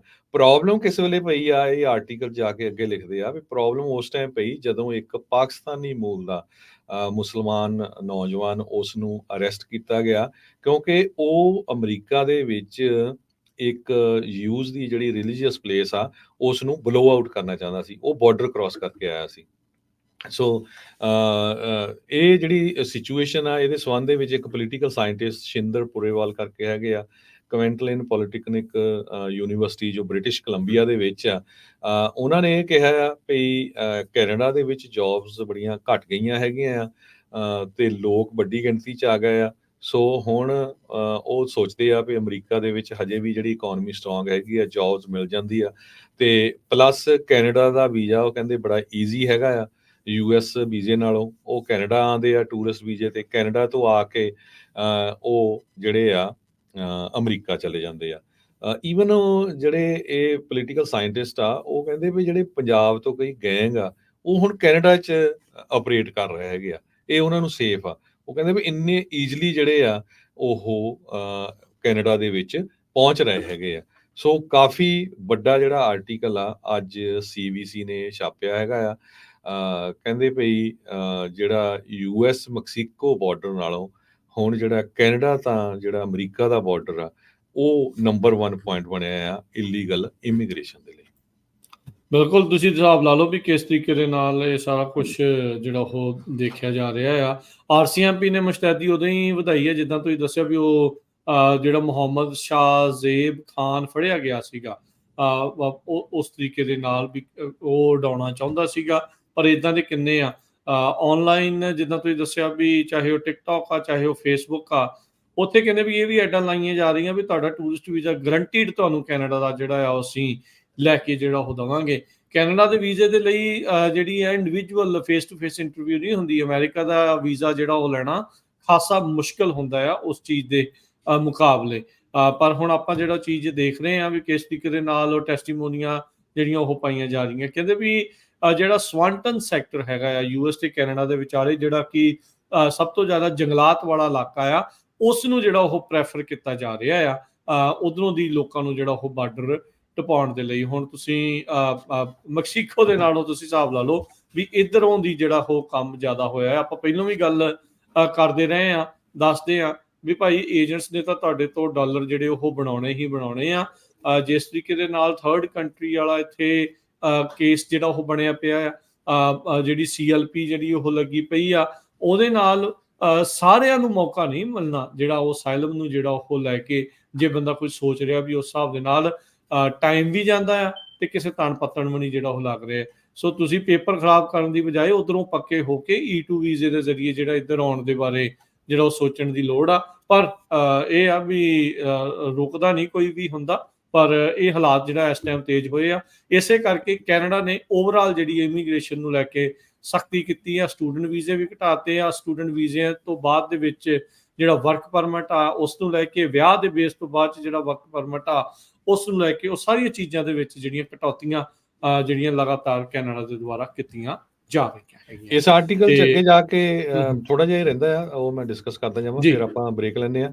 ਉਹ ਕਹਿੰਦੇ ਆ ਵੀ ਕਹਿੰਦੇ ਵੀ ਜਿਹੜੇ ਇੰਡੀਅਨਸ ਆ, ਖਾਸ ਕਰਕੇ ਜਿਨ੍ਹਾਂ 'ਚੋਂ ਪੰਜਾਬੀ ਆ ਜਾਂ ਗੁਜਰਾਤੀ ਆ, ਜੇ ਉਹ ਮਾਈਗ੍ਰੇਟ ਕਰਨਾ ਚਾਹੁੰਦੇ ਤਾਂ ਨੰਬਰ 1 ਕੰਟਰੀ ਉਹਨਾਂ ਲਈ ਕੈਨੇਡਾ ਹੁੰਦੀ ਸੀ। ਪਰ ਹੁਣ ਕੈਨੇਡਾ ਦਾ ਬੁਰਾ ਹਾਲ ਆ, ਹੁਣ USA ਨੰਬਰ 1 ਕੰਟਰੀ ਹੈਗੀ ਆ। ਕਹਿੰਦੇ ਵੀ ਕਿਊਬਕ ਸਟੇਟ ਦਾ ਇਦਾਂ ਦਾ ਰੈਪੂਟੇਸ਼ਨ ਆ ਇੰਡੀਆ ਦੇ ਵਿੱਚ। ਉਹ ਕਹਿੰਦੇ ਵੀ ਜੇ ਤੁਸੀਂ ਮੌਂਟਰੀਅਲ ਪਹੁੰਚ ਗਏ ਤੁਸੀਂ ਅਮਰੀਕਾ ਪਹੁੰਚ ਗਏ ਹੈਗੇ ਆ। ਸੋ ਪਰ ਸਿਚੁਏਸ਼ਨ ਕਹਿੰਦੇ ਬੜੀ ਬੈਡ ਆ। ਲੋਕ ਇਹ ਨਹੀਂ ਸੋਚਦੇ ਵੀ ਕੈਨੇਡਾ ਦਾ ਬਾਰਡਰ ਤਾਂ ਬਹੁਤ ਓਪਨ ਆ, ਬਹੁਤ ਖੁੱਲ੍ਹਾ ਹੈਗਾ। ਕੈਨੇਡਾ ਦੇ ਵਿੱਚ ਲੋਕ ਗਨਸ ਬਹੁਤ ਘੱਟ ਰੱਖਦੇ ਆ। ਅਮਰੀਕਾ ਦੀ ਸਾਈਡ ਤੇ ਜਿੰਨੇ ਫਾਰਮਰਸ ਆ, ਉਹਨਾਂ ਕੋਲ ਬਹੁਤ ਗਨਸ ਹੈਗੀਆਂ। ਕਿਸੇ ਵੇਲੇ ਵੀ ਅਣਸਕਾਮੀ ਘਟਨਾ ਜਿਹੜੀ ਆ, ਉਹ ਵਾਪਰ ਸਕਦੀ ਆ, ਵਾਪਰ ਕਿਉਂਕਿ ਅਗਲੇ ਸਕਦੀ ਹੈ। ਜੀ, ਸੋ ਇਹ ਆਰਟੀਕਲ ਦੇ ਵਿੱਚ ਉਹਨਾਂ ਨੇ ਐਂਡ ਦੇ ਵਿੱਚ ਇਹ ਕੀਤਾ ਆ ਵੀ ਇਹ ਸਿਚੁਏਸ਼ਨ ਡੇਂਜਰਸ ਕਿਸੇ ਟਾਈਮ ਵੀ ਬਣ ਸਕਦੀ ਹੈਗੀ ਆ। ਸੋ ਜਿਹੜੇ ਲੋਕ ਕ੍ਰਾਸ ਕਰ ਰਹੇ ਹੈਗੇ ਆ, ਉਹਨਾਂ ਸਾਰਿਆਂ ਨੂੰ ਜਿਹੜਾ ਇਹ ਚੀਜ਼ ਵੱਲ ਦੇਖਣ ਦੀ ਜ਼ਰੂਰਤ ਆ। ਪਰ ਤੁਸੀਂ ਦੇਖੋ ਵੀ CBC ਜਿਹੜਾ ਉੱਥੇ ਦਾ ਕੈਨੇਡੀਅਨ ਬ੍ਰੌਡਕਾਸਟਿੰਗ ਕਾਰਪੋਰੇਸ਼ਨ, ਬਹੁਤ ਵੱਡਾ ਮੇਜਰ ਨਿਊਜ਼ ਆਊਟਲੈਟ ਹੈਗਾ, ਉਹਨਾਂ ਨੇ ਇਹ ਅੱਜ ਸਟੋਰੀ ਜਿਹੜੀ ਆ ਰਨ ਕੀਤੀ ਹੈਗੀ। ਜੀ, ਇੱਕ ਬ੍ਰੇਕ ਦਾ ਵਕਤ, ਬ੍ਰੇਕ ਤੋਂ ਬਾਅਦ ਦੇ ਵਿੱਚ ਮੁੜਦੇ ਹਾਂ ਵਾਪਸ। ਖਬਰਾਂ ਦਾ ਸਿਲਸਿਲਾ ਇਦਾਂ ਹੀ ਜਾਰੀ ਰਹੇਗਾ।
ਬ੍ਰੇਕ ਤੋਂ ਬਾਅਦ ਇੱਕ ਵਾਰੀ ਫਿਰ ਆਪ ਸਭ ਦਾ ਸਵਾਗਤ ਹੈ। ਸੋ ਤੋਂ ਪ੍ਰੋਗਰਾਮ ਚੱਲ ਰਿਹਾ ਜੀ ਇਸ time update America. Harjot Singh ji, ਜੀ ਆਇਆਂ ਨੂੰ ਇੱਕ ਵਾਰੀ ਫਿਰ ਸਵਾਗਤ ਹੈ। ਸਤਿ ਸ੍ਰੀ ਅਕਾਲ ਜੀ। ਸਤਿ ਸ਼੍ਰੀ ਅਕਾਲ, ਧੰਨਵਾਦ। ਅਗਲੀਆਂ ਜਿਹੜੀਆਂ ਹਰਜੋਤ ਸਿੰਘ ਜੀ ਖਬਰਾਂ ਉਸ ਦੇ ਵੱਲ ਵੱਧਦੇ ਜਾਈਏ। ਆਪਾਂ ਜਿੱਦਾਂ ਗੱਲ ਕਰ ਰਹੇ ਸੀ, ਕਮਲਾ ਹੈਰਿਸ ਨੇ ਜਿਹੜੀ ਇੰਟਰਵਿਊ ਦਿੱਤੀ ਉਸ ਦੇ ਵਿੱਚ ਜਿਹੜੇ ਫਸਟ ਟਾਈਮ ਹੋਮ ਬਾਇਰਸ ਦੇ ਲਈ ਇੱਕ ਲੁਭਾਵਣੀ ਜੀ ਜਿਹੜੀ ਗੱਲ ਆਖੀ ਹੈਗੀ ਆ। ਉਹਨੇ ਕਿਹਾ ਵੀ ਅਫੋਰਡੇਬਲ ਹਾਊਸਿੰਗ ਇੱਕ ਬਹੁਤ ਵੱਡਾ ਮੁੱਦਾ ਆ ਇਸ ਟਾਈਮ ਪੂਰੇ ਅਮਰੀਕਾ ਦੇ ਵਿੱਚ, ਤੇ ਉਹ ਚਾਹੁੰਦੀ ਆ ਵੀ ਆਪਣੀ ਪਹਿਲੀ ਟਰਮ ਦੇ ਵਿੱਚ 3 ਮਿਲੀਅਨ ਯਾਨੀ ਕਿ 30 ਲੱਖ ਨਵੇਂ ਜਿਹੜੇ ਘਰ ਆ ਉਹ ਬਣਵਾਉਣ, ਤੇ ਫਸਟ ਟਾਈਮ ਹੋਮ ਬਾਇਰਸ ਦੇ ਲਈ $25,000 ਤੱਕ ਦੀ ਜਿਹੜੀ ਅਸਿਸਟੈਂਸ ਆ, ਮਦਦ ਆ, ਉਹ ਇਸ ਦੇ ਵਿੱਚ ਉਹ ਦੇਣਾ ਚਾਹੁੰਦੀ ਆ। ਸੋ ਇਹ ਹੁਣ ਗੱਲ ਕਹਿ ਕੇ ਕੀ ਲੋਕਾਂ ਨੂੰ ਆਪਣੇ ਪੱਖ ਦੇ ਵੱਲ ਜਿਹੜਾ ਉਹ ਕਰ ਸਕਣਗੇ, ਇਹ ਜਿਹੜੀ ਦੇਖਣ ਵਾਲੀ ਗੱਲ ਰਹੇਗੀ। ਉਧਰ ਹਰਜੋਤ ਸਿੰਘ ਜੀ, ਕੈਲੀਫੋਰਨੀਆ ਨੇ ਐਕਸਨ ਮੋਬਾਈਲ ਦੇ ਉਲਟ ਕੱਲ ਇੱਕ ਬਹੁਤ ਵੱਡਾ ਗਰਾਊਂਡ ਬ੍ਰੇਕਿੰਗ ਲਾਸੂਟ ਦਰਜ ਕਰਾਇਆ, ਜਿਸ ਦੇ ਵਿੱਚ ਕੰਪਨੀ ਦੇ ਉੱਤੇ ਉਹਨਾਂ ਨੇ ਇਹ ਦੋਸ਼ ਲਾਏ ਆ ਵੀ ਐਕਸਨ ਮੋਬਾਈਲ ਨੇ ਦਹਾਕਿਆਂ ਬੱਧੀ ਲੋਕਾਂ ਨੂੰ ਗੁੰਮਰਾਹ ਕੀਤਾ ਵੀ ਉਹਨਾਂ ਦਾ ਜਿਹੜਾ ਪਲਾਸਟਿਕ ਆ ਉਹ ਰੀਸਾਈਕਲ ਹੋ ਸਕਦਾ ਆ ਜਾਂ ਨਹੀਂ। ਕਹਿੰਦੇ ਵੀ ਇਹ ਪਤਾ ਹੋਣ ਦੇ ਬਾਵਜੂਦ ਵੀ ਜਿਹੜੀਆਂ ਜਿਹੜੇ ਰੀਸਾਈਕਲ ਕਰਨਾ ਪਲਾਸਟਿਕ ਨੂੰ, ਉਹ ਟੈਕਨੀਕਲੀ ਤੇ ਇਕਨੋਮਿਕਲੀ ਜਿਹੜਾ ਉਹ ਚੈਲੰਜਿੰਗ ਆ, ਵੀ ਉਹ ਔਖਾ ਕੰਮ ਆ, ਐਡਾ ਸੌਖਾ ਨਹੀਂ ਆ। ਸੋ ਇਸ ਲਾਸੂਟ ਦੇ ਵਿੱਚ ਐਕਸਨ ਮੋਬਾਈਲ ਦੇ ਉੱਤੇ ਜਿਹੜੇ ਦੋਸ਼ ਲਾਏ ਗਏ ਆ ਵੀ ਲੋਕਾਂ ਨੂੰ ਇਹਨਾਂ ਨੇ ਜਿਹੜਾ ਉਹ ਗੁੰਮਰਾਹ ਕੀਤਾ ਹੈ। ਅਟਾਰਨੀ ਜਨਰਲ ਜਿਹੜੇ ਰੌਬ ਬੌਂਟਾ ਨੇ ਕੈਲੀਫੋਰਨੀਆ ਦੇ, ਉਹਨਾਂ ਨੇ ਕਿਹਾ ਵੀ ਸੂਬੇ ਨੇ ਪਿਛਲੇ ਹਰ ਸਾਲ ਤਕਰੀਬਨ $1 ਬਿਲੀਅਨ ਜਿਹੜਾ ਇਸ ਦੇ ਵਿੱਚ ਖਰਚਾ ਕੀਤਾ ਆ ਆਪਣੇ ਪਲਾਸਟਿਕ ਵੇਸਟ ਪ੍ਰੋਬਲਮਸ ਆ ਉਸ ਨੂੰ ਨਜਿੱਠਣ ਦੇ ਲਈ। ਅਟਾਰਨੀ ਜਨਰਲ ਦਾ ਜਿਹੜਾ ਸਟਾਫ ਆ ਉਹ ਕਹਿੰਦੇ ਵੀ ਸਾਨੂੰ ਕਈ ਜਿਹੜੇ ਅਜਿਹੇ ਦਸਤਾਵੇਜ਼ ਪ੍ਰਾਪਤ ਹੋਏ ਆ ਜਿਹੜੀਆਂ ਕੰਪਨੀ ਦੇ, ਆਇਲ ਕੰਪਨੀ ਦੇ ਤੇ ਇੰਡਸਟਰੀ ਐਗਜ਼ੈਕਟਿਵਸ ਦੇ, ਜਿਹਦੇ ਵਿੱਚ ਉਹ ਐਡਮਿਟ ਕਰਦੇ, ਆਪ ਮੰਨਦੇ ਆ ਵੀ ਜਿਹੜੀ ਪਲਾਸਟਿਕ ਰੀਸਾਈਕਲਿੰਗ ਆ ਉਹ ਇਫੈਕਟਿਵ ਨਹੀਂ ਹੈਗੀ, ਪਰ ਪਬਲਿਕਲੀ ਇਸ ਦੇ ਉਲਟ ਜਾ ਕੇ ਜਿਹੜਾ ਆ ਉਹ ਕਲੇਮ ਕਰਦੇ ਰਹੇ ਆ। ਸੋ ਇਸ ਦੇ ਰਿਸਪੌਂਸ ਦੇ ਵਿੱਚ ਕੰਪਨੀ ਨੇ ਇੱਕ ਸਟੇਟਮੈਂਟ ਰਿਲੀਜ਼ ਜਿਹੜੀ ਉਹ ਕੀਤੀ ਆ, ਜਿਸ ਦੇ ਵਿੱਚ ਉਹ ਇਹ ਦਾਅਵਾ ਕਰਦੇ ਆ ਵੀ ਰੀਸਾਈਕਲਿੰਗ ਵਰਕ ਕਰਦੀ ਆ, ਕੰਮ ਕਰਦੀ ਆ, ਤੇ ਕੈਲੀਫੋਰਨੀਆ ਇਹ ਜਿਹੜਾ ਬਲੇਮ ਆ, ਇਹ ਜਿਹੜਾ ਦੋਸ਼ ਆ, ਉਹ ਉਹਨਾਂ ਦੇ ਸਿਰ ਜਿਹੜਾ ਉਹ ਭੰਡਣਾ ਚਾਹੁੰਦੇ ਆ, ਕਿਉਂਕਿ ਉਹ ਆਪ ਖੁਦ ਰੀਸਾਈਕਲਿੰਗ ਦੇ ਵਿੱਚ ਕਾਮਯਾਬ ਜਿਹੜੇ ਉਹ ਨਹੀਂ ਹੋ ਰਹੇ। ਸੂਬਾ ਚਾਹੁੰਦਾ ਆ ਵੀ ਜਿਹੜਾ ਐਕਸਨ ਮੋਬਾਈਲ ਆ ਉਹ ਹੁਣ ਜਿਹੜਾ ਆ ਕੈਲੀਫੋਰਨੀਆ ਨੂੰ ਬਿਲੀਅਨਸ ਆਫ ਡਾਲਰ ਪੇ ਕਰੇ ਤੇ ਪਬਲਿਕ ਨੂੰ ਰੀਐਜੂਕੇਟ ਕਰੇ ਵੀ ਉਹਨਾਂ ਦਾ ਜਿਹੜਾ ਪਲਾਸਟਿਕ ਆ ਉਹ ਰੀਸਾਈਕਲ ਹੋ ਸਕਦਾ ਆ ਜਾਂ ਨਹੀਂ, ਜਾਂ ਉਹ ਸਿਰਫ ਇੱਕ ਟਰੈਸ਼ ਹੀ ਆ। ਅਗਲੀ ਖਬਰ ਵੱਲ ਚੱਲੀਏ। ਜਿਸ ਤਰ੍ਹਾਂ ਆਪਾਂ ਕੱਲ ਵੀ ਡਿਸਕਸ ਕੀਤਾ ਸੀ ਵੀ ਜਿਸ ਟਾਈਮ ਦੇ ਉੱਤੇ ਇੰਡੀਆ ਦੇ prime minister Narendra Modi America ਆਏ, ਉਹਨਾਂ ਤੋਂ ਇੱਕ ਦਿਨ ਪਹਿਲਾਂ ਵਾਈਟ ਹਾਊਸ ਦੇ ਆਫੀਸ਼ੀਅਲਸ, ਜਿਨ੍ਹਾਂ ਦੇ ਵਿੱਚ ਹਾਈ ਲੈਵਲ ਆਫੀਸ਼ੀਅਲ ਸੀਗੇ, ਉਹਨਾਂ ਨੇ ਜੋ ਸਿੱਖ ਆ, ਅਮਰੀਕਨ ਸਿੱਖ ਸਿਟੀਜ਼ਨਸ ਹੈਗੇ ਆ, ਉਹਨਾਂ ਦੇ ਨਾਲ ਗੱਲਬਾਤ ਕੀਤੀ ਹੈਗੀ ਆ। ਸੋ ਰਿਊਟਰਸ ਨੇ ਆਪਣਾ ਹੈਡਿੰਗ ਇਸ ਹਿਸਾਬ ਨਾਲ ਲਾਇਆ ਸੀ, US officials meet Sikh activist ahead of Biden Modi meeting. ਜੇ ਤੁਸੀਂ ਜਿਹੜਾ ਭਾਰਤ ਦਾ ਮੀਡੀਆ ਆ ਉਹਨਾਂ ਨੂੰ ਦੇਖੋ ਵੀ ਉਹ ਕਿਸ ਹਿਸਾਬ ਦੇ ਨਾਲ ਜਿਹੜੀਆਂ ਖਬਰਾਂ ਲਾਉਂਦੇ ਆ, ਤੁਸੀਂ ਹੈਰਾਨ ਹੋ ਜਾਓਗੇ। ਰਿਊਟਰਸ, ਮਿੰਟ, ਇਹਨਾਂ ਨੇ ਜਿਹੜੀਆਂ ਖਬਰਾਂ ਆ ਇਸ ਹੈਡਿੰਗ ਨਾਲ ਲਾਈਆਂ। ਦ ਵੀਕ ਉੱਥੇ ਦਾ ਮੈਗਜ਼ੀਨ ਹੈਗਾ, ਉਹਨਾਂ ਨੇ ਲਾਇਆ ਵੀ ਵਾਈਟ ਹਾਊਸ ਦੇ ਆਫੀਸ਼ੀਅਲ ਮੈਟ ਪ੍ਰੋ ਖਾਲਿਸਤਾਨੀ ਐਕਟਿਵਿਸਟ। ਵੀ ਜੇ ਸਿੱਖ, ਅਮਰੀਕਨ ਸਿੱਖ, ਅਮਰੀਕਨ ਸਿਟੀਜ਼ਨ ਸਿੱਖ ਵਾਈਟ ਹਾਊਸ ਦੇ ਆਫੀਸ਼ੀਅਲਸ ਨੂੰ ਮਿਲਦੇ ਆ ਟਰਾਂਸਨੈਸ਼ਨਲ ਰਿਪਰੈਸ਼ਨ ਦੇ ਸੰਬੰਧ ਦੇ ਵਿੱਚ, ਜਿਹੜਾ ਕਿ ਆਲਰੇਡੀ ਬਿੱਲ ਕਾਂਗਰਸ ਦੇ ਵਿੱਚ ਆ, ਕੱਲਾ ਇੱਕ ਬਿੱਲ ਨਹੀਂ, 2 ਬਿੱਲ ਆ। ਕੱਲ ਆਪਾਂ ਡਿਸਕਸ ਕੀਤਾ ਸੀ ਐਡਮ ਸ਼ਿਫ, ਉਹਨਾਂ ਦਾ ਵੀ ਸੈਕੰਡ ਬਿੱਲ ਆ। ਵੀ ਸਾਨੂੰ ਜਿਹੜਾ ਇੱਥੇ ਮਾਰਨ ਦੀ ਕੋਸ਼ਿਸ਼ ਕੀਤੀ ਜਾ ਰਹੀ ਆ, ਜੋ ਆਪਣੇ ਕਿਸੇ ਤਰ੍ਹਾਂ ਦੀ ਵੀ ਆਜ਼ਾਦੀ ਦੀ ਗੱਲ ਕਰਦੇ ਆ, ਧੱਕੇ ਦੀ ਗੱਲ ਕਰਦੇ ਹੈਗੇ ਆ। NDTV ਨੇ ਵੀ ਜਿਹੜਾ ਹੈਡਿੰਗ ਇਸ ਹਿਸਾਬ ਨਾਲ ਆਇਆ ਵੀ in a first White House engages with pro Khalistan group gives assurance. So ਪਹਿਲੀ ਵਾਰੀ ਕਹਿੰਦੇ ਵੀ ਇੱਕ ਮੀਟਿੰਗ ਹੋਈ ਆ ਖਾਲਿਸਤਾਨੀਆਂ ਦੇ ਨਾਲ ਵਾਈਟ ਹਾਊਸ ਦੀ, ਤੇ ਉਹਨਾਂ ਨੇ ਅਸ਼ੋਰੈਂਸ ਵੀ ਦਿੱਤੀ, ਭਰੋਸਾ ਵੀ ਦਿੱਤਾ ਆ। ਦਾ ਪ੍ਰਿੰਟ ਜਿਹੜੇ ਆ ਉਹ ਵੀ ਇਹ ਲਿਖਦੇ ਆ ਵੀ White House officials met Sikh separatist in US ahead of Modi visit, promise to safeguard community. So ਹੁਣ ਇਹ ਇੱਕ ਟਾਈਮ ਦੇ ਉੱਤੇ ਅੱਤਵਾਦੀ ਕਹਿੰਦੇ ਸੀ, ਟੈਰਰਿਸਟ ਆ, ਫਿਰ ਹੌਲੀ ਹੌਲੀ ਸੈਪਰੇਟਿਸਟ, ਖਾਲਿਸਤਾਨੀ ਐਕਟਿਵਿਸਟ। ਸੋ ਇਹ ਜਿਹੜੇ ਸ਼ਬਦ ਆ, ਇਹ ਇੰਡੀਆ ਦਾ ਮੀਡੀਆ ਜਿਹੜਾ ਆ, ਉਹ ਇਹ ਵਰਤਣ ਤੋਂ ਨਹੀਂ ਹਟਦਾ ਹੈਗਾ। ਇੰਡੀਗਾ ਨਿਊਜ਼ ਨੇ ਵੀ ਇੱਦਾਂ ਹੀ ਲਿਖਿਆ ਹੈਗਾ। ਸਭ ਤੋਂ ਹੈਰਾਨੀ ਵਾਲੀ ਗੱਲ ਇਹ ਆ ਵੀ ਜਿਹੜਾ ਪੀਟੀਸੀ ਨਿਊਜ਼ ਆ, ਜਿਹਨੂੰ ਤੁਸੀਂ ਘਰਾਂ ਦੇ ਵਿੱਚ ਦੇਖਦੇ ਆ ਜੀ, ਗੁਰਬਾਣੀ ਆਉਂਦੀ ਆ ਉੱਥੇ, ਪੈਸੇ ਦੇ ਕੇ ਵੀ ਦੇਖਦੇ ਆ, ਉਹਨਾਂ ਦਾ ਹੈਡਿੰਗ ਅੱਜ ਜਾ ਕੇ ਦੇਖ ਲਿਓ, ਗੂਗਲ ਤੇ ਸਰਚ ਕਰ ਲਿਓ, White House meets pro Khalistani Sikhs hours before PM Modi's arrival in US. So PTC ਵਾਲੇ ਵੀ ਇਹ ਕੁਝ ਕਹਿੰਦੇ ਹੈਗੇ ਆ। ਸੋ ਇਸ ਤੋਂ ਬਿਨਾਂ ਨਿਊਜ਼ ਐਕਸ ਨੇ ਤਾਂ ਠੀਕ ਨਿਊਜ਼ ਲਾਈ ਆ। ਵਾਈਟ ਹਾਊਸ ਨੇ ਇਹ ਕਿਹਾ ਹੈਗਾ ਆ ਵੀ ਅਸੀਂ ਜਿਹੜੀ ਬਹੁਤ ਕੰਸਰਨ ਹੈਗੇ ਆ, ਖਾਸ ਕਰਕੇ ਜਿਹੜਾ ਸਿੱਖਾਂ ਦੇ ਉੱਤੇ ਅਸੈਸੀਨੇਸ਼ਨ ਕਰਨ ਦੀ ਅਟੈਂਪਟ ਕੀਤੀ ਗਈ ਸੀ ਗੁਰਪਤਵੰਤ ਸਿੰਘ ਪੰਨੂ ਉਹਨਾਂ ਦੇ ਉੱਤੇ, ਇਹ ਆਪਾਂ ਡਿਟੇਲ ਦੇ ਵਿੱਚ ਤੁਹਾਡੇ ਨਾਲ ਡਿਸਕਸ ਕਰਦੇ ਆ ਰਹੇ ਹਾਂ। ਉਸੇ ਚੱਕਰ ਦੇ ਵਿੱਚ ਕਿਉਂਕਿ ਇੰਡੀਅਨ ਸਰਕਾਰ ਨੂੰ ਹੁਣ ਲਾਸੂਟ ਫਾਈਲ ਕੀਤਾ ਗਿਆ ਆ ਸਿਕਸ ਫॉर ਜਸਟਿਸ ਵੱਲੋਂ, ਤੇ ਅਜੀਤ ਡੋਵਲ ਨਹੀਂ ਆਇਆ। ਪਹਿਲੀ ਵਾਰੀ ਹੋਇਆ ਕਹਿੰਦੇ ਜੀ, ਪਹਿਲੀ ਮਨਮੋਹਨ ਸਿੰਘ ਦੀ ਸਰਕਾਰ ਦੇ ਵਿੱਚ ਇੱਕ ਜਿਹੜੇ ਆ ਫੋਰਨ ਮਿਨਿਸਟਰ ਰਹੇ ਆ, ਮੈਂ ਨਾਮ ਉਹਨਾਂ ਦਾ ਭੁੱਲ ਗਿਆ, ਉਹਨਾਂ ਨੇ ਇਹ ਕਿਹਾ ਵੀ ਇਹ ਪਹਿਲੀ ਵਾਰੀ ਹੋਇਆ ਵੀ ਜਦੋਂ ਇੰਡੀਆ ਦਾ ਪ੍ਰਾਈਮ ਮਿਨਿਸਟਰ ਯੂਐਸ ਦੇ ਪ੍ਰੈਜ਼ੀਡੈਂਟ ਨੂੰ ਮਿਲਣ ਗਿਆ ਹੋਵੇ ਤੇ ਉਹਦੇ ਨਾਲ ਐਨਐਸਏ ਦਾ ਜਿਹੜਾ ਐਡਵਾਈਜ਼ਰ, ਨੈਸ਼ਨਲ ਸਿਕਿਉਰਿਟੀ ਐਡਵਾਈਜ਼ਰ ਆ ਅਜੀਤ ਡੋਵਲ, ਉਹ ਨਹੀਂ ਗਿਆ। ਕਾਰਨ ਕੀ ਆ? ਉਹ ਇਸੇ ਕਰਕੇ ਵੀ ਉੱਥੇ ਏਅਰਪੋਰਟ ਤੇ ਉਹਨੂੰ ਬਿਠਾਲ ਸਕਦੇ ਸੀ, ਪੁੱਛ ਸਕਦੇ ਸੀ ਭਾਈ ਤੇਰੀ ਸਰਕਾਰ ਨੇ ਇੱਥੇ ਮਾਰਨ ਦੀ ਕੋਸ਼ਿਸ਼ ਕੀਤੀ ਸਾਡੇ ਸਿਟੀਜ਼ਨਾਂ ਨੂੰ। ਸੋ ਉਹਨਾਂ ਨੂੰ ਲੱਗਦਾ ਸੀ ਵੀ ਇਹ ਫਿਰ ਵਰਲਡ ਲੈਵਲ ਤੇ ਬਹੁਤ ਵੱਡੀ ਖਬਰ ਜਾਣੀ ਆ, ਸੋ ਉਹ ਕਿਰਕਰੀ ਹੋਊਗੀ। ਸੋ ਅਜੀਤ ਡੋਵਲ ਨੂੰ ਉਹਨਾਂ ਨੇ ਭੇਜਿਆ ਨਹੀਂ, ਤੇ ਪਹਿਲੀ ਵਾਰੀ ਹੋਇਆ ਵੀ ਪ੍ਰਾਈਮ ਮਿਨਿਸਟਰ ਅਜੀਤ ਡੋਵਲ ਤੋਂ ਬਿਨਾਂ ਆਇਆ। ਹਾਲਾਂਕਿ ਪਿਛਲੇ ਦਿਨਾਂ ਦੇ ਵਿੱਚ ਰਸ਼ੀਆ ਦੇ ਪ੍ਰੈਜ਼ੀਡੈਂਟ ਨੂੰ ਸਿੱਧਾ ਜਿਹੜਾ ਆ ਐਨਐਸਏ ਦਾ ਐਡਵਾਈਜ਼ਰ, ਜਿਹੜਾ national security advisor Ajit Doval ਆ, ਉਹ ਮਿਲਿਆ ਸੀਗਾ। ਸੋ ਇਹ ਜੋ ਕੁਝ ਮੋਦੀ, ਹਾਲਾਂਕਿ ਮੋਦੀ ਉਹਨਾਂ ਨੇ ਫਿਰ ਭੱਜਣ ਦੀ ਕੋਸ਼ਿਸ਼ ਵੀ ਬਹੁਤ ਕੀਤੀ। ਪਹਿਲਾਂ ਖਬਰਾਂ ਇਹ ਆਈਆਂ ਸੀਆਂ ਵੀ ਮੋਦੀ ਹੁਣੀ ਜਿਹੜੇ ਆ ਉਹ ਪ੍ਰੈਜ਼ੀਡੈਂਟ ਡੋਨਲਡ ਟਰੰਪ ਉਹਨਾਂ ਨੂੰ ਮਿਲਣਗੇ। ਈਵਨ ਟਰੰਪ ਦੀ ਕੈਂਪੇਨ ਟੀਮ ਵੱਲੋਂ ਵੀ ਖਬਰ ਆਈ ਸੀ ਵੀ ਪ੍ਰੈਜ਼ੀਡੈਂਟ ਟਰੰਪ ਵੀ ਮੋਦੀ ਨੂੰ ਮਿਲਣ ਜਾ ਰਹੇ ਆ, ਪਰ ਮੋਦੀ ਹੁਣੀ 72 ਘੰਟਿਆਂ 'ਚ ਵਾਪਸ ਭੱਜ ਗਏ ਤੇ ਉਹ ਬਿਨਾਂ ਜਿਹੜੇ ਆ ਟਰੰਪ ਨੂੰ ਮਿਲਣ ਤੋਂ ਗਏ ਹੈਗੇ ਆ। ਤੇ ਜਿੱਥੇ ਪ੍ਰੋਟੈਸਟ ਵੀ ਹੋਏ ਆ, ਕਹਿੰਦੇ ਵੀ ਪਹਿਲੀ ਵਾਰੀ ਹੋਇਆ ਅਮਰੀਕਾ ਦੇ ਵਿੱਚ। ਯੂਜ਼ਲੀ ਕੀ ਹੁੰਦਾ, ਜਦੋਂ ਕਿਤੇ ਕੋਈ ਵੀ ਪ੍ਰੋਟੈਸਟਰ ਜਾਂਦੇ ਹੈਗੇ ਆ, ਉਹਨਾਂ ਨੂੰ 2-2 3-3 ਬਲਾਕ ਦੂਰ ਤੱਕ ਰੱਖ ਲਿਆ ਜਾਂਦਾ ਤੇ ਪਤਾ ਨਹੀਂ ਲੱਗਦਾ ਵੀ ਪ੍ਰੋਟੈਸਟ ਹੋਇਆ ਸੀ ਕਿ ਨਹੀਂ ਹੋਇਆ। ਇਸ ਵਾਰੀ ਪਹਿਲੀ ਵਾਰੀ ਹੋਇਆ ਵੀ ਡੈਲਾਵੇਅਰ ਦੇ ਵਿੱਚ, ਜਿੱਥੇ ਪ੍ਰੈਜ਼ੀਡੈਂਟ ਬਾਈਡਨ ਹੋਣਾ ਨੇ ਕੁਆਡ ਦੇ ਜਿਹੜੇ ਮੈਂਬਰਸ ਆ, ਜਿਨ੍ਹਾਂ 'ਚ ਜਾਪਾਨ ਵਾਲੇ ਵੀ ਸੀ, ਇੰਡੀਆ ਵਾਲੇ ਵੀ ਸੀ, ਹੋਰ ਉਹਨਾਂ ਨਾਲ ਮੀਟਿੰਗ ਰੱਖੀ ਸੀ, ਉਹ ਉਸ ਬਿਲਡਿੰਗ ਦੇ ਬਿਲਕੁਲ ਨਜ਼ਦੀਕ ਜਿਹੜੇ ਪ੍ਰੋਟੈਸਟਰਸ ਆਪਣੇ ਸਿੱਖ ਭੈਣ ਭਰਾ, ਹੋਰ ਦਲਿਤ, ਮਿਨੋਰਿਟੀ, ਮੁਸਲਮਾਨ, ਕਸ਼ਮੀਰੀ ਬਹੁਤ ਗਏ ਸੀ। ਸੋ ਉਹ ਕਹਿੰਦੇ ਸਿਰਫ 5 ਫੁੱਟ ਦੀ ਦੂਰੀ ਤੇ ਸੀ। ਸੋ ਬਿਲਕੁਲ ਉਹ 5 ਫੁੱਟ ਦੀ ਦੂਰੀ ਤੋਂ ਹੀ ਜਿਹੜੇ ਇੰਡੀਆ ਦੇ ਪ੍ਰਾਈਮ ਮਿਨਿਸਟਰ ਨਰਿੰਦਰ ਮੋਦੀ ਆ, ਉਹਨਾਂ ਨੇ ਆਪਣਾ ਜਿਹੜਾ ਵਿਰੋਧ ਉੱਥੇ ਦੇਖਿਆ ਹੈਗਾ ਤੇ ਕਿਸ ਤਰ੍ਹਾਂ ਜਿਹੜੇ ਸਿੱਖ ਆ ਉਹ ਵਿਰੋਧ ਕਰ ਰਹੇ ਹੈਗੇ। ਜੀ ਬਿਲਕੁਲ। ਇੱਕ ਛੋਟੀ ਜੀ ਕੁਇਕ ਬ੍ਰੇਕ ਤੋਂ ਬਾਅਦ 'ਚ ਮੁੜਦੇ ਹਾਂ ਵਾਪਸ। ਜੁੜੇ ਰਹੋ ਇੱਦਾਂ ਪੰਜਾਬੀ ਰੇਡੀਓ USA ਦੇ ਨਾਲ।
ਬ੍ਰੇਕ ਤੋਂ ਬਾਅਦ ਇੱਕ ਵਾਰੀ ਫਿਰ ਆਪ ਸਭ ਦਾ ਸਵਾਗਤ ਹੈ। ਸੋ ਪ੍ਰੋਗਰਾਮ ਦੇ ਵਿੱਚ ਪ੍ਰੋਗਰਾਮ ਚੱਲ ਰਿਹਾ ਜੀ ਇਸ time update America. Harjot Singh ji ਅਖੀਰਲੇ ਹਿੱਸੇ ਜੀ ਆਇਆਂ ਨੂੰ ਆਖਦੇ ਹਾਂ, ਸਵਾਗਤ ਹੈ ਇੱਕ ਵਾਰੀ ਫਿਰ।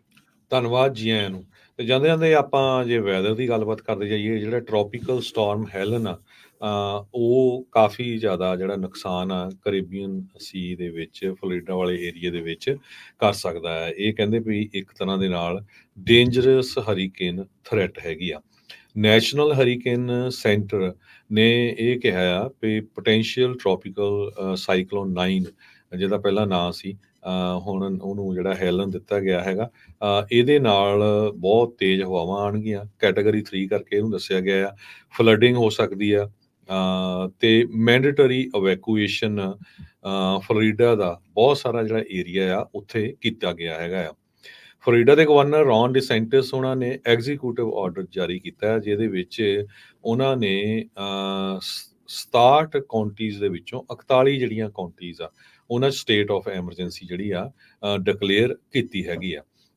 ਸੋ ਐਮਰਜੈਂਸੀ ਕਿਟਸ ਉਹਨਾਂ ਨੇ ਕਿਹਾ ਵੀ ਸਾਰੇ ਤਿਆਰ ਰੱਖੋ, ਤੇ ਜਿਹੜੇ ਲੋਕ ਇਵੈਕੂਏਟ ਹੋਣਾ ਚਾਹੁੰਦੇ ਆ, ਜਿਨ੍ਹਾਂ ਨੂੰ ਜ਼ਰੂਰੀ ਹੈਗਾ, ਉਹਨਾਂ ਨੂੰ ਇਵੈਕੂਏਟ ਵੀ ਕੀਤਾ ਜਾ ਰਿਹਾ। ਵਰਜੀਨੀਆ ਦੀ ਟਾਸਕ ਫੋਰਸ 2 ਡਿਪਲੋਏ ਕੀਤੀ ਗਈ ਆ ਔਰਲੈਂਡੋ ਦੇ ਵਿੱਚ। ਸੋ ਕਾਫੀ ਜਿਹੜੀ ਸਿਚੁਏਸ਼ਨ ਆ, ਫਲੋਰੀਡਾ ਵਾਲਾ ਜਿਹੜਾ ਏਰੀਆ ਆ ਸਮੁੰਦਰ ਦੇ ਕੰਢੇ ਵਾਲਾ, ਉੱਥੇ ਕਾਫੀ ਬੈਡ ਆ। 45 ਮੀਲ ਪਰ ਆਵਰ ਦੇ ਹਿਸਾਬ ਨਾਲ ਹਵਾਵਾਂ ਚੱਲ ਰਹੀਆਂ ਨੈਸ਼ਨਲ ਹਰੀਕੇਨ ਸੈਂਟਰ ਵੱਲੋਂ, ਤੇ ਮੀਂਹ ਕਾਫੀ ਜ਼ਿਆਦਾ ਪੈਣਾ, ਫਲੱਡਿੰਗ ਹੋਣੀ ਆ। ਬਹੁਤ ਸਾਰੇ ਜੇ ਟਰੱਕਰਸ ਉਸ ਏਰੀਏ ਦੇ ਵਿੱਚ ਗਏ ਹੈਗੇ ਆ। ਨੈਸ਼ਨਲ ਵੈਦਰ ਸਰਵਿਸ ਦਾ ਜਿਹੜਾ ਚੈਨਲ ਆ ਉਹ ਜ਼ਰੂਰ ਦੇਖੋ, ਤਾਂ ਕਿ ਕਿਤੇ ਤੁਸੀਂ ਤੂਫਾਨ ਵਾਲੇ ਏਰੀਏ ਦੇ ਵਿੱਚ ਸਟਕ ਨਾ ਹੋ ਜਾਓ। ਜੀ ਬਿਲਕੁਲ। ਸਾਬਕਾ NFL ਦਾ ਜਿਹੜਾ ਹਾਲ ਆਫ ਫੇਮਰ ਕੁਆਟਰਬੈਕ ਬ੍ਰੈਟ ਫਾਰ ਜਿਹੜਾ ਆ, ਉਸਨੇ ਜਦ ਰਿਵੀਲ ਕੀਤਾ ਵੀ ਉਸਨੂੰ ਪਾਰਕਿੰਸਨ ਦੀ ਜਿਹੜੀ ਇਹ ਬਿਮਾਰੀ ਆ, ਇਹ ਰਿਟਾਇਰ ਹੋਇਆ ਸੀ। ਗ੍ਰੀਨਵੇ ਪੈਕਰਸ ਦਾ ਬਹੁਤ ਲੰਮੇ ਸਮੇਂ ਦੇ ਲਈ ਇਹ ਕੁਆਟਰਬੈਕ ਰਿਹਾ ਸੀ। ਇਸਨੇ ਕਾਂਗਰੈਸ਼ਨਲ ਟੈਸਟੀਮੋਨੀ ਦੇ ਵਿੱਚ ਅੱਜ ਇਹ ਜਿਹੜੀ ਜਾਣਕਾਰੀ ਦਿੱਤੀ। 54 ਸਾਲ ਇਸ ਦੀ ਮਹਿਜ ਉਮਰ ਆ। House ways and means committee ਦੇ ਸਾਹਮਣੇ ਅੱਜ ਇਹ ਪੇਸ਼ ਹੋਇਆ ਸੀ, ਜਿੱਥੇ ਵੈਲਫੇਅਰ, ਅਕਾਊਂਟੇਬਿਲਿਟੀ ਤੇ ਰਿਫਾਰਮ ਦੇ ਬਾਰੇ ਚਰਚਾ ਚੱਲ ਰਹੀ ਸੀ। NFL ਦੇ ਪਲੇਅਰਸ ਦੇ ਉੱਤੇ ਦਿਮਾਗੀ ਤੌਰ ਦੀਆਂ ਜਿਹੜੀਆਂ ਬਿਮਾਰੀਆਂ ਆ, ਇੱਕ ਆਮ ਜੀ ਜਿਹੜੀ ਇਹ ਗੱਲ ਆ, ਇਹ ਮਸਲਾ NFL ਦੇ ਨਾਲ ਹਮੇਸ਼ਾ ਹੀ ਵਿਵਾਦਤ ਤੌਰ ਦੇ ਉੱਤੇ ਜੁੜਿਆ ਰਹਿੰਦਾ ਆ। ਆਲਦੋ NFL ਵਾਲਿਆਂ ਨੇ ਹੁਣ ਬਹੁਤ ਸਾਰੀਆਂ ਕਨਕਸ਼ਨ ਨੂੰ ਲੈ ਕੇ ਤੇ ਕੌਣ ਕਿੱਦਾਂ ਖੇਡ ਸਕਦਾ, ਕੀ ਚੀਜ਼ਾਂ ਜਿਹੜੀਆਂ ਹੋਣ, ਸਿਕਿਉਰਿਟੀ ਸੇਫਟੀ ਜਿਹੜੀ ਉਹ ਜ਼ਰੂਰ ਵਧਾਈ ਆ। ਪਰ ਪਹਿਲੇ ਸਮਿਆਂ ਦੇ ਵਿੱਚ ਜਿਹੜੇ ਖੇਡੇ ਜਿੰਨੇ ਵੀ ਕਹਿ ਸਕਦੇ ਹਾਂ ਵੀ ਫੁੱਟਬਾਲ ਪਲੇਅਰਸ ਆ, ਉਹਨਾਂ ਨੂੰ ਇਹਨਾਂ ਮੁਸ਼ਕਿਲਾਂ ਦਾ ਜਿਹੜਾ ਉਹ ਖਾਸਾ ਸਾਹਮਣਾ ਜਿਹੜਾ ਉਹ ਕਰਨਾ ਪੈ ਰਿਹਾ ਆ। ਉੱਦਾਂ ਜਿਹੜੇ ਬ੍ਰੈਟ ਫਾਰਵ ਆ, ਉਹ ਰੀਸੈਂਟਲੀ ਇੱਕ ਹੋਰ ਵਿਵਾਦ ਦੇ ਵਿੱਚ ਘਿਰੇ ਸੀਗੇ। ਇਹਨਾਂ ਦੇ ਉੱਤੇ ਡੈਫਾਮੇਸ਼ਨ, ਇਹਨਾਂ ਦੇ ਉੱਤੇ ਜਿਹੜਾ ਕ੍ਰਿਮੀਨਲੀ ਚਾਰਜ ਕੀਤੇ ਗਏ ਸੀਗੇ ਇੱਕ ਕੰਟਰੋਵਰਸੀ ਦੇ ਵਿੱਚ, ਵੀ ਜਿਹੜੇ ਫੰਡਸ ਆ ਉਹਨਾਂ ਦੀ ਜਿਹੜੀ ਵੈਲਫੇਅਰ ਦੇ ਲਈ ਆਏ ਸੀ, ਉਹਨਾਂ ਦੀ ਦੁਰਵਰਤੋਂ ਨੂੰ ਜਿਹੜਾ ਉਹ ਲੈ ਕੇ ਤੇ ਫਿਰ ਬਾਅਦ 'ਚ ਇਹਨਾਂ ਨੇ ਡੈਫਾਮੇਸ਼ਨ ਕੇਸ ਮਿਸੀਸਿਪੀ ਸਰਕਾਰ ਦੇ ਉਲਟ, ਸਟੇਟ ਦੇ ਉਲਟ ਕੀਤਾ ਸੀਗਾ। ਸੋ ਇਹ ਸਾਰਾ ਕੁਝ ਜਿਹੜਾ ਉਹ ਚੱਲ ਰਿਹਾ ਹੈ। ਪਾਰਕਿੰਸਨ ਇੱਕ ਦਿਮਾਗੀ ਜਿਹੜੀ ਉਹ ਬਿਮਾਰੀ ਆ, ਬ੍ਰੇਨ ਡਿਸਆਰਡਰ ਆ, ਜਿੱਦਾਂ ਡਿਮੈਂਸ਼ੀਆ ਹੁੰਦਾ ਆ, ਤੇ ਕਹਿੰਦੇ ਕਨਕਸ਼ਨਸ ਹੋਣ ਦੇ ਨਾਲ ਇਹ ਅਕਸਰ ਹੋ ਜਾਂਦਾ ਹੈ। ਤੇ ਹੁਣ ਆਪਾਂ ਇੱਥੇ ਲੈਂਦੇ ਹਾਂ ਜੀ ਇਜਾਜ਼ਤ। ਸਭ ਨੂੰ ਪਿਆਰ ਭਰੀ ਸਤਿ ਸ੍ਰੀ ਅਕਾਲ।